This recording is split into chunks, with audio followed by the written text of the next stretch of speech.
100.9 The Mitt, WLUN, Pinconning Bay City, Saginaw, Midland. Michigan sports aren't just a game, they're a way of life. And now we've got a show dedicated to die-hard sports fans like you.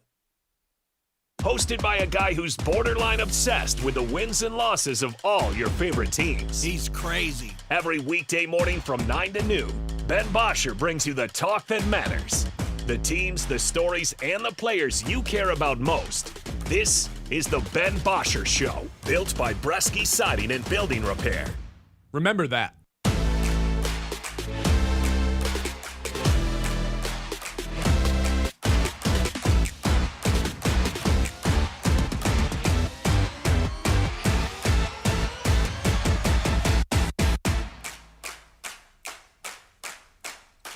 Hello, and welcome into the Ben Bosscher Show, everybody. Ben Bosscher here with you as always. Kyle Sandel behind the glass today. Lot to get to. Michigan in a top 10 matchup. Welcome to the top 10. Welcome to the number one overall seed, I guess I should say. You're greeted with two top 10 matchups this week, starting tonight at Mackey, a place Michigan has not had very much success this century. We're going to go recap some of that history, go through what Michigan needs to do to win today. On the road, 6:30 start, kind of an earlier start, and then Michigan State immediately following them. They're hosting UCLA. Michigan State falls to 17, by the way. All right, to start out every Tuesday, Dillon Clark, voice of the Saginaw Spirit, is here with us. That's how we'll start out today's show. Dillon, how's it going today? What's going on? How are you? Good morning so far. Oh, it's great. It's great. I got my coffee here. You and I were talking beforehand. This Tim Hortons that's right down here on the corner. Yeah. The fastest I have ever seen. I popped in. Now it was like long drive-through line. So I'm like, okay, I'll just go in. I'll grab a coffee. It'll be faster that way. The ladies behind the counter, I've never seen bagels assembled so quickly in my life. They're working hard. They are clearly drinking their own espresso. Well, they know Tuesdays you're rolling through in between your radio spots, and they're like, Yeah. We got to get this stuff out. Got to get this Dillon idiot out of here. quick, as fast as possible. Dillon, since the last time we talked, Spirit had 4 games. Yeah, That's a lot. It's been it's been almost kind of a pro schedule here. Just in this part of the year, we played 3 over the weekend, and then we played again yesterday. We were on the road for an afternoon game, Family Day in Canada, obviously President's Day here.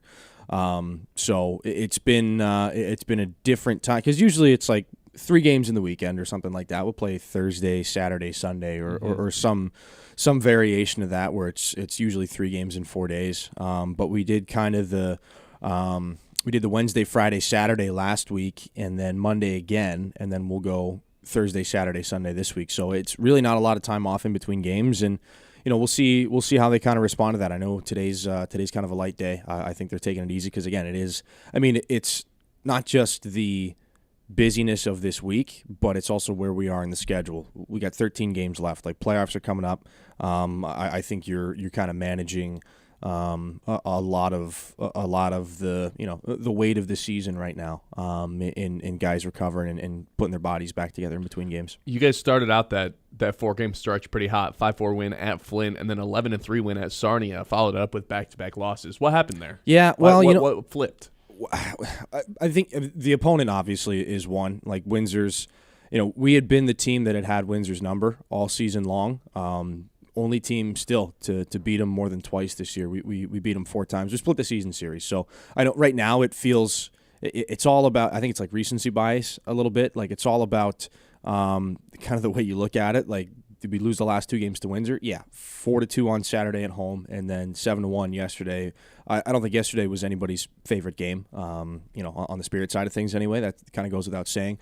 But you know what? If you look at again what this season has turned out to be for Saginaw. One of the lower ranked teams in the playoff picture, still looking to clinch, but having a lot of really young players that you're excited to develop for the years to come. If you would have looked at them and said, okay, there's one of the teams that's probably got a really good chance to go to the Western Conference Final, maybe even the OHL Final in the Windsor Spitfires, you're going to split the season series with them. And you're going to be the only team that's going to be able to do that. I think they would take that for sure. So it's a little sour because you lose the last 2 games of the matchup. But, again, you got to factor in the opponent and the way that they've been playing and the trades they've made since the deadline. 3 games coming up this week. You got a game tonight, right, against Sudbury? No, Thursday. Thursday. I don't know why I wrote down Tuesday. That's all right. I do the same thing. And then Sarnia on Saturday. That's another home game. And then another home game against Guelph on Sunday. From a pure playoff standpoint, which of these games is the most important? Well, you know what? I think the easy one to jump out at you is the Sarnia one. They're all, I mean, again, for a team that hasn't clinched a playoff spot, we're in 7th place right now. We got a little bit of a cushion, 7 points out on the 9th place team in Sarnia. But that's the thing. We play them 3 more times, and they're chasing down the Spirit for one of the last couple of playoff spots. And again, Saginaw's in 7th right now, so they got a bit of a buffer there, but not much. That kind of wiggle room, it disappears quickly at this time of the year. So Sudbury's the 8th place team in the Eastern Conference, so that's a winnable hockey game. That it gets into must-win territory. I mean, again, when you're at this time of the year and you're playing the team that's as good as Windsor and as high in the standings, you don't love the loss, but you're able to let it go a little bit quicker because they are what they are. I'll tell you, it's going to be a little bit harder to let things go if they struggle against Sudbury or against Sarnia, especially against Sarnia because it's a division opponent, so it's basically a 4-point game. Those are going to be. This is a tense week or an important week. Maybe not a tense week, but it's an important week for sure in the standings. Now, from an entertainment standpoint, which game are you looking forward to the most? You got Faith Night on Sunday, Ice Blast on Saturday. You're going to have to explain what that is. And billet recognition. I need explanations on those 2. So, all right, we'll start with the billet recognition. So all these kids, they're living away from home for probably, with the exception of Ryan Hanrahan, who's moved away at 14. He was still living with his dad to kind of chase the hockey dream. But most of these guys are living away from mom and dad for the first time in their lives, and they're 16, 17, 18. So they live with families here in Saginaw. They need a place to live. They need, billet families. They make them dinner a couple times a week as well, and they essentially act as an extension of these kids' actual families. And a good example of it is James Go started his OHL career in Peterborough. It's been 3.5 years since he's been in Peterborough, traded to Saginaw. He still goes back. His hometown of Woodbridge isn't too far from Peterborough. Over the Christmas holiday, he still goes back and has dinner with his billets. He hasn't lived with them for 3 years, but that connection is still there. We were in the airport with Michael Meese's billet family coming back from the draft over the summer. And just sitting and talking to them and kind of seeing, the glow, for lack of a better term. It looked like their son had just gotten drafted, not some random 18-year-old who just lived with them for the year. So, the bonds that get made with the players in the billet families, it's such an important part of junior hockey. It's such a unique part of it. So we're excited to kind of tip the cap to the billet families that are, I think, a pretty under the radar part of junior hockey and the kind of the spirit machine here. So we're looking forward to that. Ice Blast weekend. I mean, the headline of Ice Blast weekend on Saturday is the chili cook-off in the Jolt Celebration Club. We've got, I think, Are you bringing your own? Oh, no, I can't make chili. I do not create. I consume. That's the better job, actually. 100%. I would not dare to dabble in the chili. I respect the art form too much to muddy it with my own inability. But some are saying the consuming is actually the more difficult part when you really think about it. You think so? Yeah, I don't know who's saying that. There's just a lot of pressure on that person consuming the food to, like it. You don't like chili? No, I'm not saying I don't like chili. I'm just saying, you got to kind of put on face on whether you like it or not. Oh, I see. Okay, there's a performative aspect of it. Yeah. Okay. Yeah. No, if it's not good, I'm just like, nah, not for me. But the bar is pretty high. There was the girl I dated in college, her mom made the best chili I have ever had in my life. And every once in a while, if there's one thing I think back to it's that chili. So I'm excited. She added steak and bacon to it, by the way. So it's like it was in the chili. Yeah, yeah. We need to call her up and yes, get her we do. to Dow Diamond. I still have her mom's phone number. She texts like, "Hey, no, you should give the phone number to me." Yes. And then it's just like, hey, random question. You make good chili? And she's like, who is this? Hypothetically, if I wanted to make chili, how would I make it? See, that's good. There's a degree of separation there. I like that. So it sounds like there's a lot of good stuff coming up this weekend. Fantastic. Josh Bloom is coming on Sunday as well. The hero late in the Memorial Cup final scored the game-winning goal in the dying seconds of the game. He'll be back. He'll be dropping the puck on that Sunday. We'll have Josh Bloom merch available as well. He'll be signing autographs. So excited to catch up with Josh. He hasn't been back in the building in almost 2 years, almost 3 years. So it'll be good to see him again, see how he's doing. I know he's been traveling all around between the American League and the ECHL. He's having a pretty good season in the Canucks system. So good to see Josh again. Klepov, 75 points this season. Yeah, second most in the entire OHL. 31 goals, 44 assists at 17 years old. It's ridiculous. He just had his scoring streak snapped last night or yesterday afternoon. But he had 13 points in 5 games before that. That's almost a 3-point per game pace. And the last time we talked about that was Igor Chernyshov. Oh, I was going to say or Michael Misa. So I mean, what he's doing it's absurd. And I was just kind of looking like at the midterm when Central Scouting came out with their rankings, Klepov was 16th among North American skaters. I don't know how high it's going to. I think he's going to be higher. And again, this is just based on how he's been playing recently. This is off of conversations that we've had in and around the folks in the scouting realm. I think he's going to go higher than that. I think he's going to end up because they'll put out their final rankings closer to the draft. I want to say probably at the beginning of June. You think he does get drafted this season? Klepov? Yeah. Well, for sure. Okay. Yeah. He's a top prospect eligible for this draft because he's 17 turning 18. I think he's a July birthday. I looked it up earlier. It was either June or July. Yeah, I forgot. He's a summer guy. And you know what? His line mate Igor Barabanov. That's a cool story too because his original draft year would have been 2 seasons ago. It would have been with Zane Parekh in 2024. Didn't get taken last year. Didn't get taken. Had a better year in the USHL, but still didn't go. So this is technically his 3rd year of NHL draft eligibility. Well, now he's projecting as a 3rd round pick, maybe even a 2nd round pick. And if he keeps having 6-point nights, like he did against Sarnia, I think that it's a pretty good opportunity. There's a pretty good chance that he turns into a 2nd round pick. So those guys together are out of this world. And then you factor Dima Zhilkin in on the line, who's not even eligible until next year for the NHL draft. That's what I'm talking about. Like, this is a team that is going to make some noise. They're going to get into the playoffs here. It hasn't been clinched yet, but that's the goal, and that's I think the reasonable expectation. And from there, whatever happens in the postseason. You have as much fun as you can and go as far as you can. But then next year, when these guys are a year older, Dima Zhilkin's in his draft year, Levi Harper's in his draft year, Drew Roscoe's got a full season under his belt. You can go on and on down the list. Like, you think this is an exciting team to watch now, putting up 11 goals against the Sarnia Sting. Like, what are they going to be able to be next year? Not one, not two, but 3 games this upcoming weekend, Thursday, Saturday, Sunday. Dillon, where can people get tickets? SaginawSpirit.com. There you go. Voice of the Spirit, Dillon Clark, joining us live in the Blazy Electric studio as he does every Tuesday. All right, Michigan in action tonight. It's a top 10 matchup. They're taking on Purdue. Not a place they've had a ton of success over the last 26 years. We'll talk about that. There's 3 players from one AFC team that I think might make a good fit for the Lions. So we got to pick one of them that we think the Lions actually might go after in free agency. Fun show planned out. We'll be right back. This is the Ben Bosscher Show live here. One time to Mitt, as always, the 9 o'clock hour is brought to you by our friends over at Iron Stack Technology. Iron Stack Technology, I mean, we talk about the game plan all the time.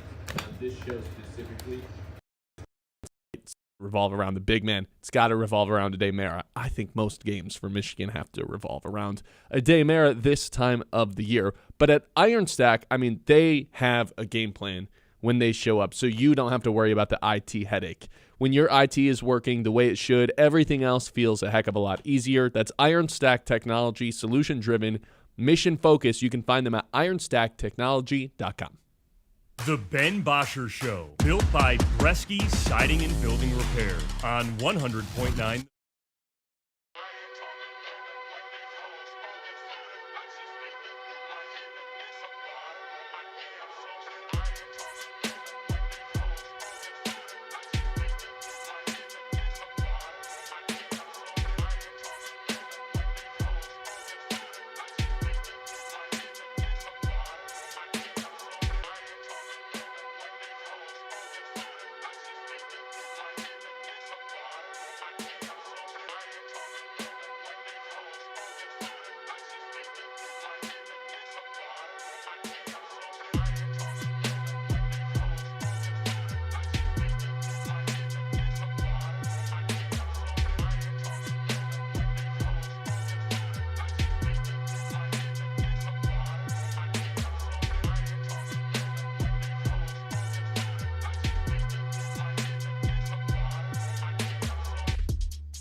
Repair on 100.9 The Mitt.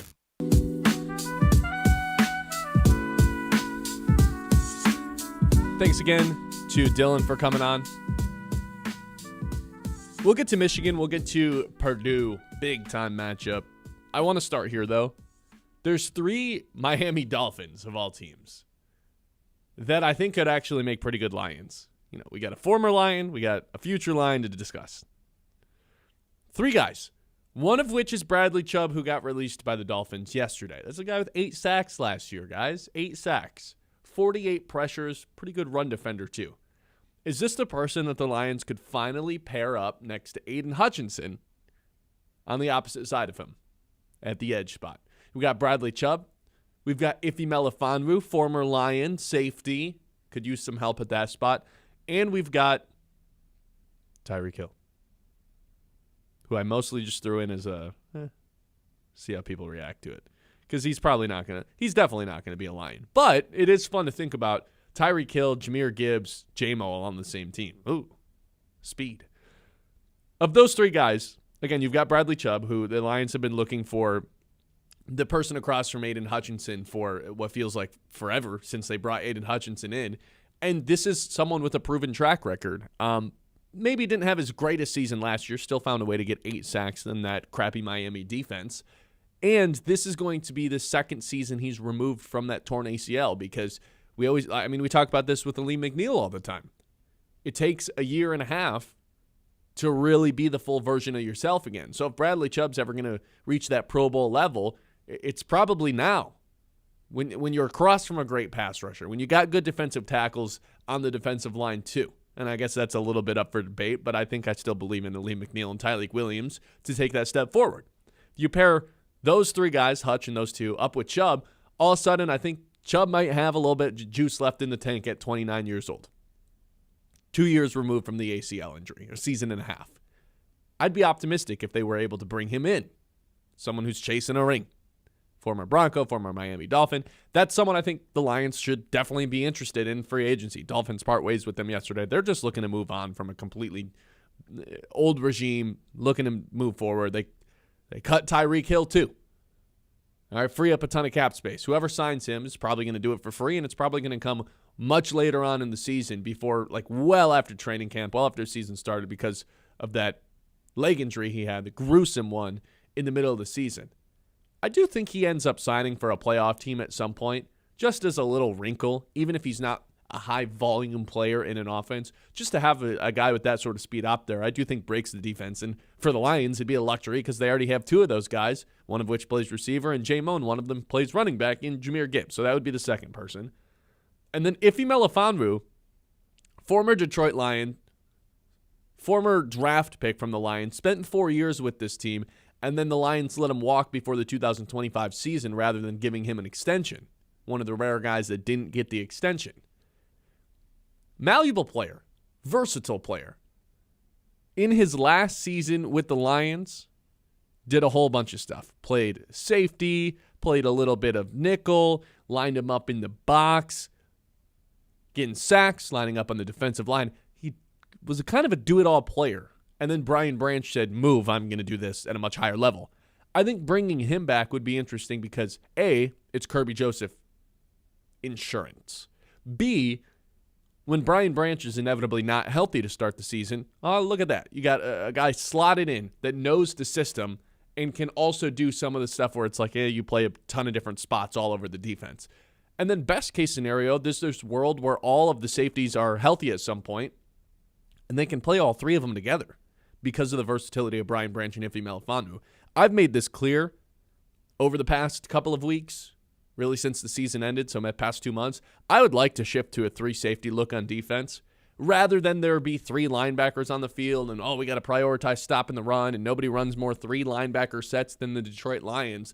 I want to modernize the defense a little bit and do it with 3 safeties rather than 3 linebackers because you've got a guy like Brian Branch and Ife Melifonwu in this case who can come down and play in the box as basically your extension of the safety room up in the linebacker position. That's, to me, how you revolutionize this defense, lean into your strengths. If Alex Anzalone walks, okay, then why would we have three linebackers on the field ever?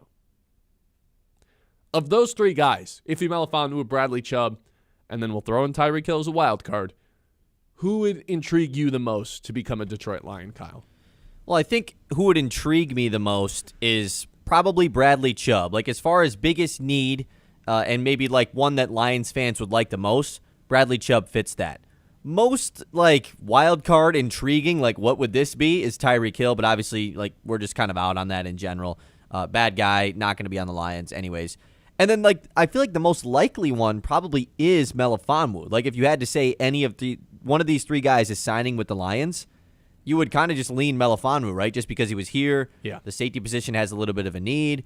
So for me, Chubb still leans to be the most intriguing just because, like you've said, putting that guy next to Aiden Hutchinson just continues to be a topic, and whether or not we like agree or disagree with it, this helps the team, like sure. Absolutely does. I know a lot of Miami fans kind of have a certain feeling about the Bradley Chubb move, not necessarily him, just the trade in general. They gave up a first-round pick for him. Yeah, they gave up a lot for him. Yeah, and he got hurt kind of right away. Like not saying that he like was bad, but also like he did. Yeah, he got hurt a lot. Was never really consistently healthy. And Miami's defense just stunk. I was just gonna say, and didn't help them like become a good defense. So it was a bad trade at the end of the day for Miami. Now, if you're the Lions, you're not giving up anything to sign him. You're just bringing him in. So it makes the most sense to go get Chubb. I like it, especially because it brings in a little bit of a vet type of guy to put on the other side of him, which they seem to like to do, the Lions. With Melifonwu, you have good and bad memories of Melifonwu as a Lions fan. Of course, the fun season when they were coming back and had that big second half of the year, they would just send him on all these crazy blitz packages. He picked off Nick Mullins twice, I think, in that last game against Minnesota. I was going to say my favorite memory is when he sealed the NFC Championship. Or not the NFC Championship, the NFC North. That was against Minnesota too. Yeah, right. So he made absolute plays like in those games. And then, the following season just never really he was banged up a ton and never really became healthy again for Detroit. And so that's kind of why he wasn't brought back, but he was a fun guy. Like he was a fun player on this Lions team, and you've talked about this for a while. Like even if Kirby and Brian Branch are healthy, maybe ideally having a third safety out there to use Brian Branch as a wild card as he is would help out a ton. And Melifonwu just kind of is another one of those guys. Yeah, he's like Walmart Brian Branch. A dude you could just throw anywhere. He's got a little bit more size than Branch does. Obviously, Branch is a much more talented player. And a lot more size than Avonte Maddox, maybe more importantly. Who I like. He filled in a nice spot, but he's just not big. Like they need a thunder-striking safety out there if Branch isn't going to be healthy for the first chunk of the season. Avonte Maddox isn't one of those guys. I think if Ife Melifonwu is. And, you talk about the need for the player across from Aiden Hutchinson. I think that's a fan need. Fans need it to feel satisfied. I mean, it's still a need right now, though. Al-Qadim Muhammad just is a free agent. I'm not denying it's a need. I do think that I'm planning for worst-case scenario at safety. And if that's the case, there's potentially 2 opening spots. It's just something that can't be ignored. Like, they can't walk in the next offseason like, yeah, we like our depth at safety. We'll be fine. Like, it's equally a position that needs to be addressed this offseason just as much as edge, in my opinion. Yeah, I mean, that's probably fair. Just because of that Brian Branch is likely not going to start the season healthy. You don't know what's going on with Kirby Joseph. So as much as like Avonte Maddox, like I did like him, and I hope they retain him because he's a really good depth piece. Small. You still need to add to that room, of course. And Melifonwu was fun. Like I think that's just a lot of Lions fans, I think, really liked Melifonwu. So I rock with it. Listen to his sure. name. His name is Melifonwu. It's a good name. Yeah, iffy. Yeah. How was the Melifonwu experience? It was iffy. Yeah, good one, yeah. I liked him. I liked him a lot. I was sad when he walked, but it made sense. It's not like they were going to give him this massive contract extension. Well, I think we were more sad that he walked because you mentioned it right off the rip. Like, he's one of the very few guys that was like a solid guy on his rookie deal for the Lions that they just didn't bring back. Yeah. And it probably had more to do with that final season of him just not being healthy and didn't really see the field a ton. But and their vision for Branch, I think, maybe most importantly. For sure. Which, someone in our YouTube chat says if he was doing well at safety before they decided to move, or he was doing well at corner before they moved him to safety when Branch came in. So that's right, if he did start as a corner. Yeah. Yeah, he again, he's one of those guys who can play anywhere. The smart answer, I think, is probably Ife Melifonwu, but the obvious answer is just Bradley Chubb. Bring in Bradley Chubb, find your guy next to Aiden, across from Aiden Hutchinson.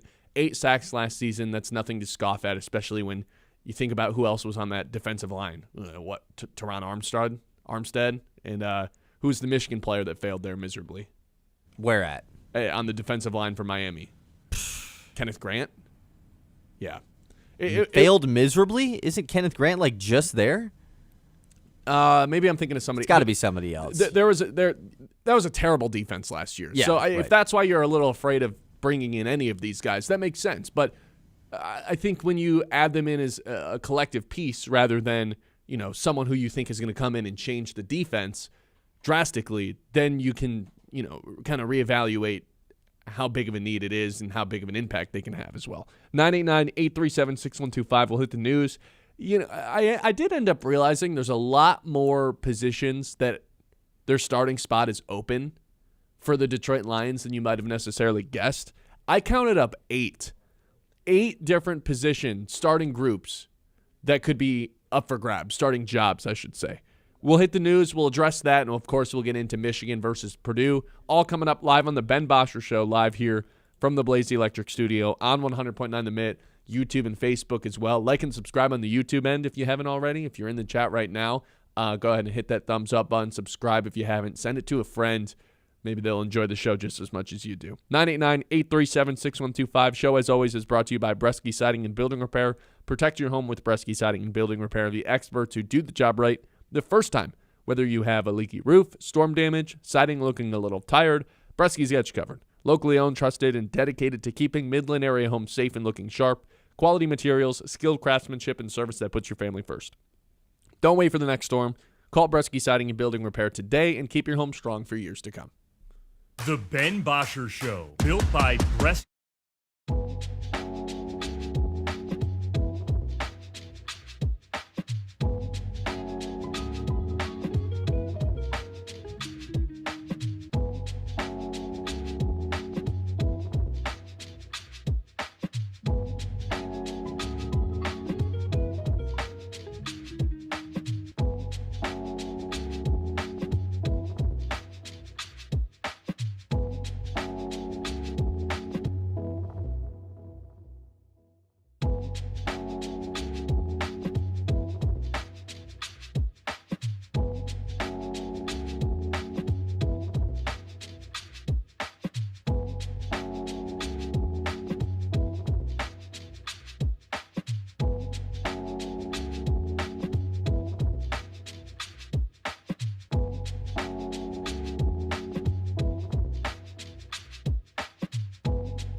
by Bresky Siding and Building Repair on 100.9 The Mitt.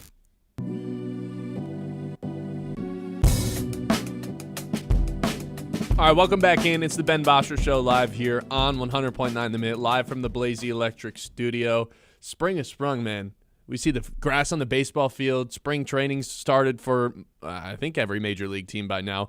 We're not that far away. We're a month away from the World Baseball Classic. That is something I'm looking forward to. I know a lot of people in the building are as well. Let us get to the news. Kyle, tell us what's going on. The Mitt's Morning Catch. Okay, you're right. Let's hit the news. First off, let's take a look at the community calendar. As always, presented by Bresky Siding and Building Repair. We were talking about this a little bit yesterday, but of course, the Dow Tennis Classic is going on this week.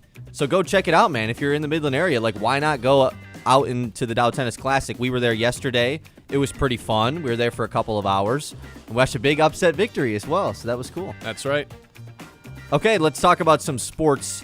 First off, Super Bowl MVP Kenneth Walker III. The Seahawks are unlikely to use the franchise tag on him. It sounds like they want to bring him back. At least they plan on giving him a contract, but we don't know what his deal is going to look like in the open market. But no franchise tag is coming for K9. Not that shocking, just because, I mean, you don't really see a lot of these running backs get the tag. It's a very expensive number for an RB. The tag would probably... It would, like, for sure be more than his annual salary. It is. Well, I mean, yeah, it absolutely would be. No matter what kind of contract he gets. Totally. And they also have a lot of guys they need to pay this offseason. They need to extend JSN as well, which is going to be probably the highest contract a wide receiver's gotten ever. So this is going to be an interesting thing to see with K9. You don't know about that? What do you mean?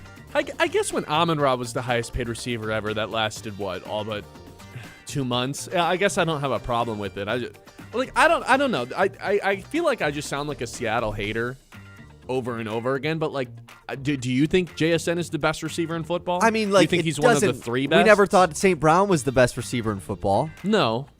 That's what I'm saying. Like, that's why I backed off. Yeah. I mean, he will get that contract either way, you know. He had this big year at the right time. That's all I'm saying. I think this could end up like Seattle down the road. It's like, oh, wow. Really? You don't think he's going to be able to back it up? To do what he just did again, well, yeah. I mean, that would be very impressive. St. Brown did it 2 years in a row, so I guess I won't say it's impossible. I'll ask you this right now. Like, do you think he's one of the 3 to 4? Do you think he's one of the 4 best receivers in the NFL? This is what I was going to ask you. At this time next year, is JSN a top 5 receiver in the NFL? Are we talking about him like he's still top 5? Borderline, yeah. Borderline is crazy. Because I think the 3 for me are Puka, JJ, and Jamar Chase. I think that's fine. And then I think after that, it's kind of up in the air. It just has to be him right now, though, right? Like, it just has to be, yeah. He's the offensive St. player Brown. of the Yeah, year. okay, sure. Him and St. Brown, I would have 4 and 5. Man, we're lucky Noah's not watching today, or else he'd be all over this right now. Let's continue the news.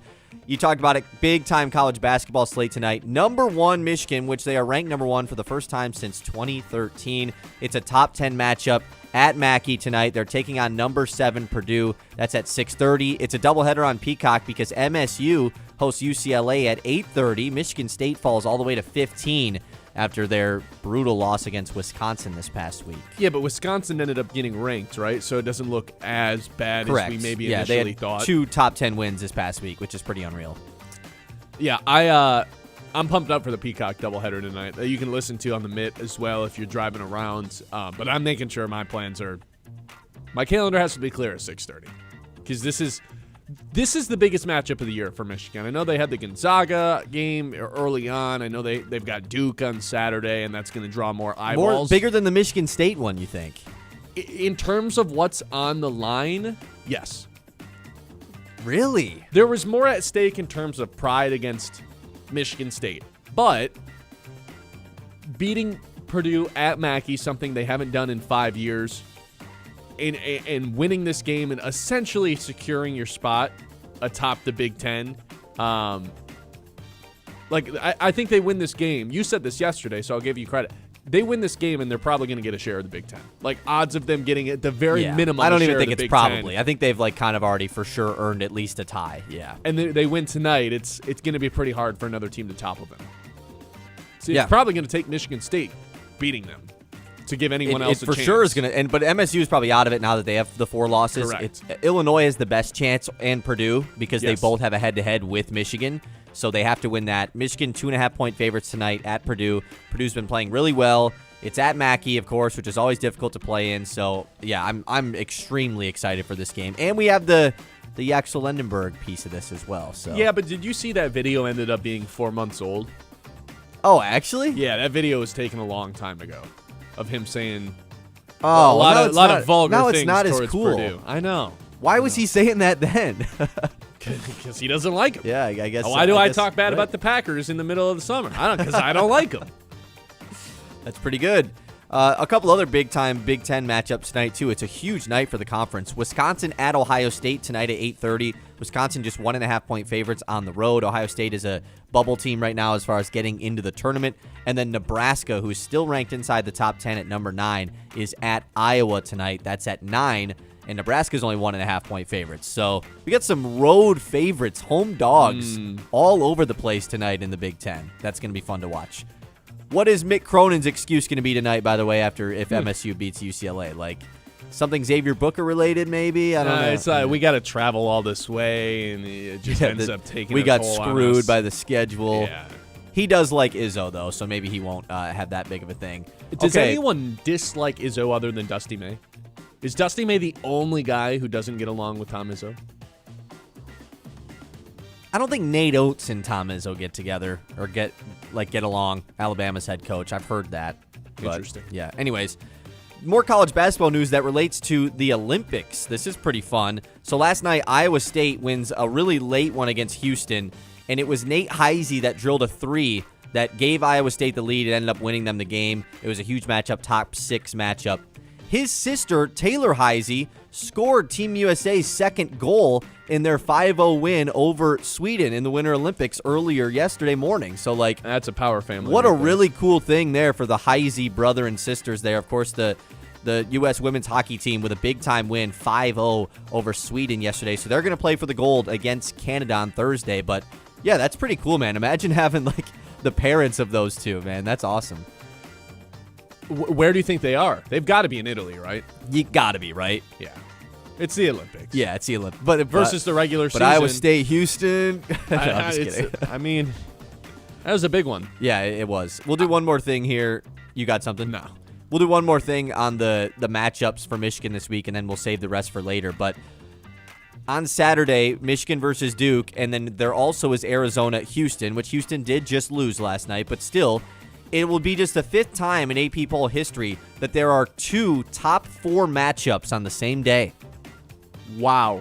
Like all 4 teams, they're playing each other on the same day. You said second time? It's the 5th time ever. Time. Yeah, so Michigan versus Duke, of course, is 1 versus 3. Houston, Arizona is 2 versus 4. So very excited for that. But Michigan's got to worry about tonight before anything else. What time is the Arizona game? No idea. Okay. All right, that's all I got. All right. 989-837-6125. I counted up 8 different starting jobs that are up for grabs for the Detroit Lions. That's when we come back. This is the Ben Bosscher Show, live here on 100.9 The Mitt. Dow, proudly rooted in Midland and making an impact all around the world. Innovations that create cleaner solutions for water, safer homes, and more sustainable futures. A company built on science but driven by people with thousands of employees who call this community home. Supporting local schools, events, nonprofits, because being a good neighbor matters. From the lab to the Little League field, Dow's invested in the places we live, work, and play. Dow, solving with science, standing with community. The Ben Bosscher Show, built by Bresky Siding and Building Repair.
on 100.9 The Mitt.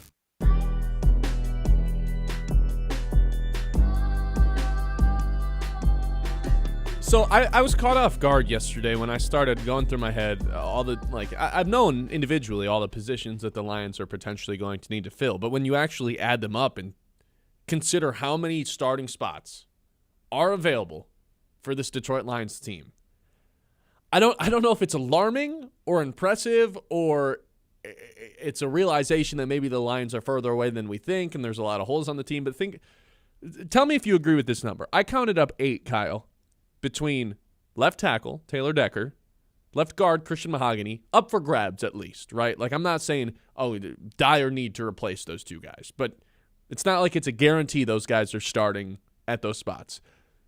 Graham Glasgow, good as gone. Cut him. Goodbye. At center. I put down Brian Branch because that starting spot week 1 is going to be up for grabs, so that's 4. Kirby Joseph, that's 5. Alex Anzalone, free agent. Whether or not they're going to bring him back is totally up in the air. We haven't had really any reports other than that him and Aaron Glenn would be a good fit next to each other. We've got the edge spot across from Aiden Hutchinson. I'm not going to count either the defensive tackle spots. I think that's just going to be Aleem McNeil and Tylik Williams next year. And then my 8th person I have is Terrion Arnold. I don't think he should just be guaranteed a starting spot next year. I think he's got to go earn it and bring in some competition to make that happen, even if it's Amik Robertson. But I don't think Terrion Arnold should just be given this silver platter starting spot. So I counted up eight players that their spot is potentially up for grabs, whether that's because they're a free agent or they're not playing good enough or they're getting cut. Whatever the reason is, 8 spots, that's kind of a lot of the 22.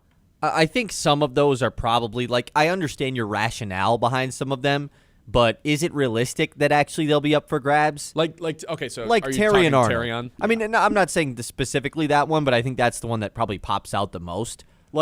You I tell get me why well, he should be just slated into correct. start, though. I get why you would say he hasn't necessarily earned to be a guaranteed starter. For sure, I get that.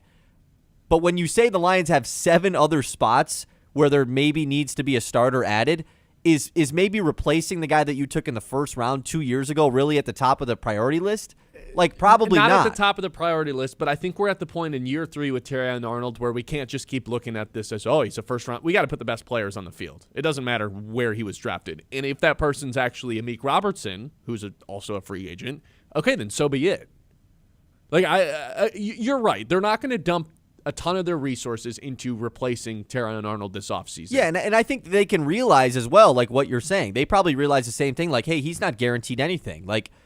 We've seen that happen with other former top picks in the Lions, It's not like you're just supposed to be the guy just because you were picked early. But also, it'd be different if this was 2 years ago. Sure. When there clearly was just, 1 or 2 spots, maybe starting spots open on this team. I mean, last year, think about it. What starting spots were up for grabs? They took a tackle who they knew was only going to be a starter for the first half of the season. Exactly. Until McNeil came and back. we were like, hell yeah. And then it was guard, and they took that in the second round. Yeah. And that was it. So I think, yeah, you're right. Even last year, maybe then would have been a scenario where, hey, let's bring somebody in. But with the amount of spots that they need to replace, and when we say need, there is some needs. I think you could separate your little thing into tiers. Center is in its own tier, Sure. Obviously. And so, obviously, bringing in Terrion Arnold should be a starter. He should be a starter. He deserves the opportunity, I think, to prove himself and be healthy. But I also think, he has not earned it by any means. The Anzalone one's also kind of just is he being replaced? Are they bringing him back? Are they going to just run the 2 linebackers with Jack Campbell and Derek Barnes rather than run their traditional 3 linebacker thing? Which I think is just outdated at this point. Can we just stop doing that, please? I'm done with it. Why? I think it just allows the Lions to be passed on pretty heavily when you have that extra linebacker on the field and get decimated by tight ends. Because especially if Anzalone's going to be gone, that's our best coverage linebacker. If he's going to be gone and they're going to replace him with another linebacker on the field, then I like the tight ends and running backs for other teams are going to torch this team. Now, do you think that's something they actually would do? Because, of course, we have to keep in mind who the defensive coordinator of the team is. Former linebacker, former linebackers coach who has coached all these guys individually more than anyone else probably. I think that guy has the luxury of having an all-pro linebacker, and you don't need to supplement that by having extra linebackers on the field. You can that's just fair. have your two, and then Brian Branch can be an extension of that room once he's healthy. But that's a thing. Like I think I don't know how many other people are this adamant about finding more safeties for the Lions, but I just like them walking into next season with like not really addressing it this offseason is like, you can't do that. Like, Brian Branch ain't going to be healthy to start the year. Kirby Joseph might not ever be healthy again. Who knows what that's going to look like? I'd be very adamant about bringing in extra safeties. I'd be very adamant about replacing 2 to 3 players on the offensive line, depending on what happens with Taylor Decker's retirement. Maybe it's less than 8 because Brian Branch just has his spot guaranteed when he comes back. Right. Well, who knows how long that's going to be, though. Run through all those positions again. Kirby Joseph, Brian Branch, Alex Anzalone, edge across from Hutchinson because Davenport. Terran Arnold, center, guard, and tackle. Yeah, I mean, honestly, like outside of the Terry and Arnold one, all of them are pretty like dire. Yeah, and maybe other than Decker, maybe the safety. You're right. But you know how I feel about Decker. I'm good. Right, but also we've talked about it with Jeremy. Like if he's healthy and he wants to come back, then you just don't address that spot this offseason. He just is your left tackle. You know. Well, Jeremy also made the comment like, well, they could still take their offensive tackle in the first round and replace him in the long term. I think that's crazy. I think to suggest they should take an offensive lineman for him to sit on the bench and not play in the first round when they're trying to chase a super. I think that's nuts. Maybe that's just me, but I think that's absolutely ludicrous. I mean, yeah, it's not a waste of a first round pick, but it's a waste of a pick to like for this year, of course. And this year's more dire than the years past. And totally. So, yeah, like there's a lot of needs for this team, and I think like when you actually have to list them out loud and go through every spot to these are the guys that could potentially be replaced and or just their spot's not guaranteed. It's a lot more than you'd think because most Super Bowl contenders probably don't have 8 different spots that are up for grabs. And then that makes you think, are they actually Super Bowl contenders? Right? I mean, it does. I think the answer is still yes, though, because of their blue chip talent. Like sure. They're not losing any of those guys, and they're 1 year removed from being the best team in the NFC. Yeah, there's just a lot of questions. A lot of the same guys on the team too. But also you could probably go through a lot of these Super Bowl contenders with quotations around it and nitpick the same things. Like we're still going to say the Bills are always Super Bowl contenders no matter what because they have Josh Allen, right? Mm-hmm. They definitely have 8 spots that are up for grabs. Their whole defense might be up for grabs, True. So like, and at the end of the day, the Lions were still top 5 scoring offense this year and have been for 3 years in a row. Like they got to bulk up front and fix the back half of the defense. Not fix, but like just figure it out. Because oh my God, I don't want to do the injuries bit, but it's just something that's happened and has destroyed this team in a catastrophic way for the last 2, really 3 seasons. Figure out a way to make sure that doesn't happen again. Even if that's just finding worthy backups. They should be cheap. You just got to make sure you bring the right people in. 989-837-6125. This is the Ben Bosscher Show, live on the Mitt. We're live on YouTube. We're live on Facebook. Live here on 100.9 The Mitt. Like and subscribe if you haven't already. We'll get to some YouTube comments, get to the Mitt messages as well. Again, the number to text in is 989-837-6125. 10 o'clock hour. I want to start out the 10 o'clock hour by discussing this game. Finally, we'll get to it. Michigan versus Purdue. Number 1 versus number 7 tonight. In Mackey, a place Michigan has struggled to say the least over the past 26 years. This is the Ben Bosscher Show, live here on 100.9 The Mitt. We'll be right back for the 10 o'clock hour. The Ben Bosscher Show, built by Bresky Siding and Building.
Studios. This is Sports Radio 100.9 The Mitt, WLUN, Pinconning Bay City, Saginaw, Midland.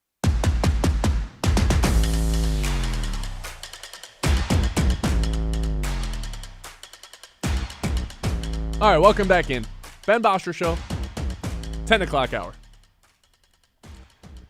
This, to me, is the final test for the Wolverines tonight. And I don't mean final, like, they don't win a national championship if they win this game tonight. And obviously we think they're national title contenders, whether or not they win or lose. But I think tonight is the last game, the last thing they have to check off as a true road win. And I'm not discrediting the Michigan State win. That was a road. That's their lone good road win this year, though. They need another one. I would say it's a great road win, right? It's their yes, sure, yes, I agree. They need a second one. You need to be able to prove that you can go on the road and win these big time games. And I'm not discrediting, but Michigan State, they don't really feel like a Final Four team right now. Is that fair to say? Yeah, I think that's fair. Purdue could be. So I think the level of competition goes up a little bit when you play Purdue versus Michigan State. And equal, if not harder place to play, specifically for Michigan, who has struggled to say the least in Mackey over the past 26 seasons. They have not won in Mackey since 2021. They've lost 3 straight games at Mackey, and they are 7-15 since 1999. Last year, they went there and turned the ball over 22 times. I'm picking them to win tonight. I'll start there. I don't think Kaufman-Red's going to be able to do all this nonsense that he does, where he gets into the paint and just, I don't even know how to describe this guy's game. He gets the ball in the middle of the paint and just puts up these nonsense, impressive, like, you can't block it type of, it's like, it's not a sky hook because it's off of 2 feet, but it's like, I'm going to put it out here so you can't block it. He's just got the push shot from everywhere in the paint, and it's usually a cheat code. It's not a cheat code when there's a 7'4" guy in the area. I think Michigan goes into this game. It's the number 1 defense in the entire country, Michigan, versus number 2 offense in the entire country in Purdue. You think that's going to be this fantastic matchup, strength on strength matchup. Here's the issue on the other side of the ball. Michigan shooting 63% on twos. A lot of dunks for the Wolverines, okay? They get the ball moving around, they get a zip, and they get wide open looks under the basket. They've got the size, they've got the strength to just muscle their way to the rim. Purdue's allowing 55% opponent field goal percentage from twos this year. I don't think they can protect the paint the way that you would expect a Purdue team to be able to do. And I think that's the biggest reason that Purdue's not going to be able to hold up against this Wolverine juggernaut tonight. So I've got Michigan slaying the demon, crossing off that last bullet point, that last check mark that makes them a national championship contender, going on the road, beating another team like that in their place in a building that's really tough to win. Michigan improves to 9-0 on the road after today. That's my prediction. Yeah, I mean, it's hard to pick against the Wolverines right now with just the way that they're playing. Of course, like you said, you're going to Mackey Arena. I saw we had a YouTube chat asked earlier, like, where's it more difficult to play, MSU or Purdue? I'm the biggest Michigan State guy there is, and I've always kind of leaned at Mackey Arena. You ask anybody that's played in both, that's gone to both, most people have the same answer. So you kind of have to just rely on that. They're both obviously tremendously difficult places to play, and Michigan took care of business when they were in the Breslin. And not only did they I think the way that they did it was so impressive. Going to a hostile road environment when the other team goes on this huge run. MSU came out of the second half and just went on a storm, ended up taking the lead, and then Michigan just bounces back and recovers and wins the game. That's so impressive to do on the road in a rivalry hostile environment. So that's what makes you feel good about the game tonight against Purdue. The one thing that I will be interested to see is, of course, Purdue is led by Braden Smith, who was the National Player of the Year or the Big Ten Player of the Year last year, and definitely one of the best guards in the country. Has a chance to win Conference Player of the Year again this season. Purdue's having a little bit of a worse year than they did last year. So, or they just had that one rut where they lost. Was it 3 straight? Yeah, games? but I mean, they were picked to be first. They were they definitely have not lived up to what they were supposed to be. They're still really good, of course. They're number 7, so I'm not like downplaying that. But Fears had a huge game against Michigan, especially in the second half. And I love Jeremy Fears, man. I love the controversy and everything that comes with him. Braden Smith is by far a more like dynamic offensive player than Fears is, strictly from his ability to shoot. I mean, like Fears is a better true point guard, but Braden Smith dishes out dimes like at the same rate. Like this guy has They're the both basketball. 9 assists per game. They're the top 2 guys in the country in dimes. Like Smith has the basketball so much. Like he really just operates everything offensively for them. And he's not afraid to, like, Michigan kind of just dared Jeremy Fears to shoot it. They don't have the luxury of doing that against Braden Smith, because if you dare him to shoot it, he will make you pay for it. And unlike Michigan State, they've got another guy running around who's just going to shoot a ton of threes in Lawyer. Yeah, that's all Fletcher Lawyer does is shoot threes. And then, their big man duo of Kaufman-Wren and Oscar Clough, who has definitely not been as good of a duo as I think everyone thought that was going to be this year. And that's been their lacking part. Like Michigan's bigs just will shine against Purdue's bigs, and Purdue's they can't protect the rim. Right, and Purdue's bigs were supposed to be awesome this year. And I'm not saying they've been bad, but like I think that's a reason why they were picked to be so good. And so Michigan should dominate in all the spots that you expect them to. I just want to know, how big of an impact does Braden Smith have? Because he's going to have a big impact, but like, can he do what Fears did against Michigan? Because Purdue's roster all around is definitely better than Michigan State's, and Michigan State was in that game strictly only because of Jeremy Fears, So if other guys are going too off of Braden Smith, that's the part I'd be a little bit worried about for Michigan. If he gets going from behind the arc and they're forced to close out tight on him, and he's able to collapse the defense the way that Fears did and start kicking out, that's where it gets a little bit concerning for Michigan. I really don't think Purdue's going to be able to stop Michigan from scoring. The only concern I have for the Michigan offense is it just going to be so loud in there that they're turning the ball over and unable to hit their threes? Because if they're able to hit some three, I'm not even saying like have this great 3-point shooting game. If they can just hit like a normal amount of threes, go 33% from behind the arc, don't turn the ball over a trillion times, I think this game is theirs to win. The only way they lose this game is if they beat themselves by turning the ball over a ton, or the 3-ball just doesn't go in, which those are, I can say that about any game. Any team. Like, you hit threes and you don't turn the ball over, you most likely win the game. But in Mackey, where last year they had 22 turnovers, for Dusty specifically, I feel like they got to go there and kind of slay the beast that got him so bad. I mean, they lost by 27 last year to this team on the road. That was an embarrassing loss. Yeah. One of the worst losses that Michigan had last season, probably the worst loss Michigan's had over the last 2 years. You got to go fix that and walk in this time with your head held high, your chest out, like you're the best team in the conference. You can't be walking in timid like Michigan did last year, because if you remember, that game was over by the first media timeout. It was, yeah. It was over. Yeah, I'm like, you're bringing it back, the memory of that game, and it was, that was bad, man. That was like one of the worst games, totally. It was like Trey Donaldson turnover, 2 points on the other end. Trey Donaldson turnover, 3 points on the other end. Trey Donaldson missed basket. I'm not reading a play-by-play here. I'm just off of memory. Missed basket, dunk on the other side. Like, game over. Just like that. They've got to get out to a better start today. And it starts by not turning it over. And I think what plays into that a little bit is I don't want to say the resurgence, but just the arrival of LJ Kaysen. Like, in his last 4 games, like, he's playing 20-plus minutes.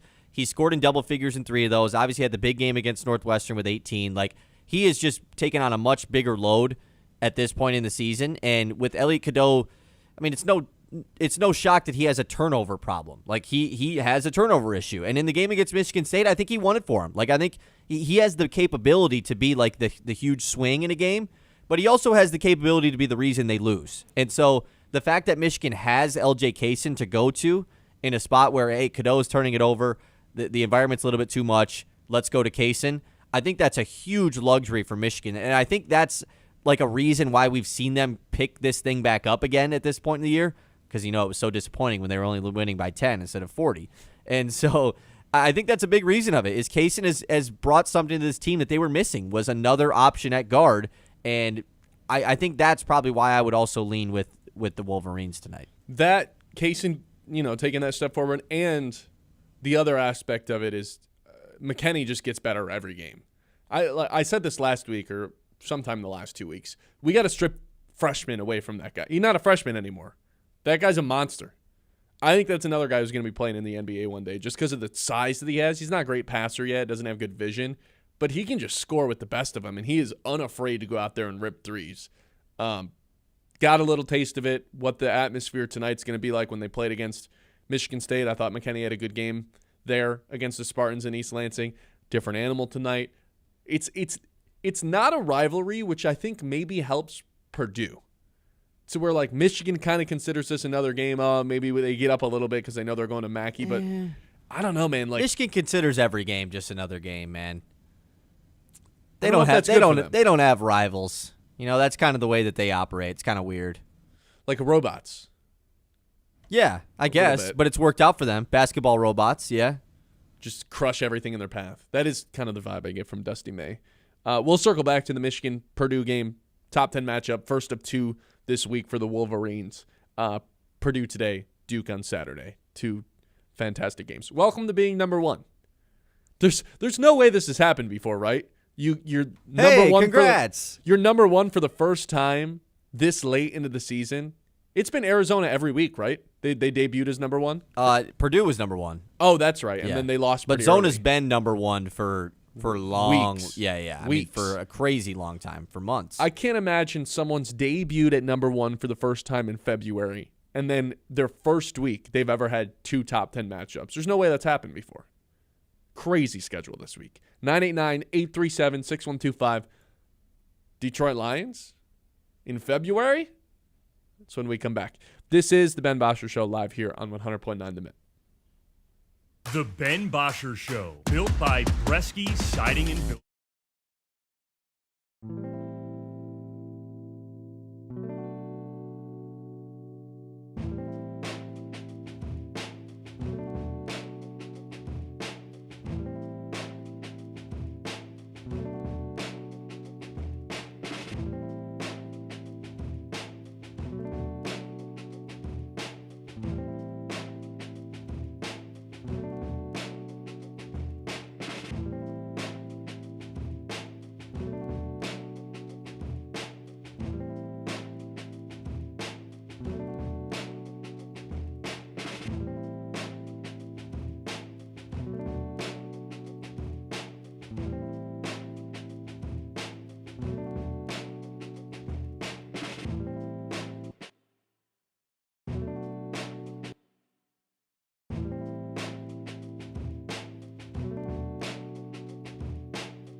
You always be coming without no money, girl. Come on.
on 100.9 The Mitt.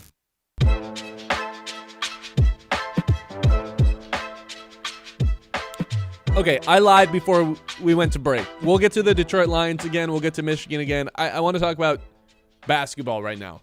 The Detroit Pistons, specifically Cade Cunningham, Jalen Duren. I think these two guys will both be representing America in the 2028 Olympics. No, that's a long ways away, but it's always on my mind, Olympic basketball. I think Cade and Duren, there's a real chance those are your starters in 2028 when the Olympics are in Los Angeles. I think we've got Anthony Edwards. That's a guarantee. Do we think Booker just wants to be like an all-time Olympian and go for his third medal? Because he'd kind of be the vet of the team at that point. He was the young guy in 22 or in 20, whenever that was, the COVID Olympics. And then he was kind of a middle ground guy, not really a young guy, but not really an old guy in this past Olympics. And then would he come back for a third? I think he would. And this year, he'd probably have to be a starter. He was like the glue guy of last year's Olympics team or last Olympics team. Yes. Like I think he kind of would want to elevate to be like the vet of the team. So yeah, I think Booker's on it. So the backcourt's Cade, Ant, and Booker. One of the Celtics is starting, whether it's Tatum or Brown, right? I think one of those guys. You're is not the starting starter. Brown with those other three guys, though. Then it has to be Tatum. Yeah. But Tatum who's the coach? Is Steve Kerr coaching the team? That's a good question. I mean, if Steve Kerr's coaching the team, then Jason Tatum won't play. You know, like but LeBron and KD aren't going to be playing. So the guy hates Jason Tatum, man.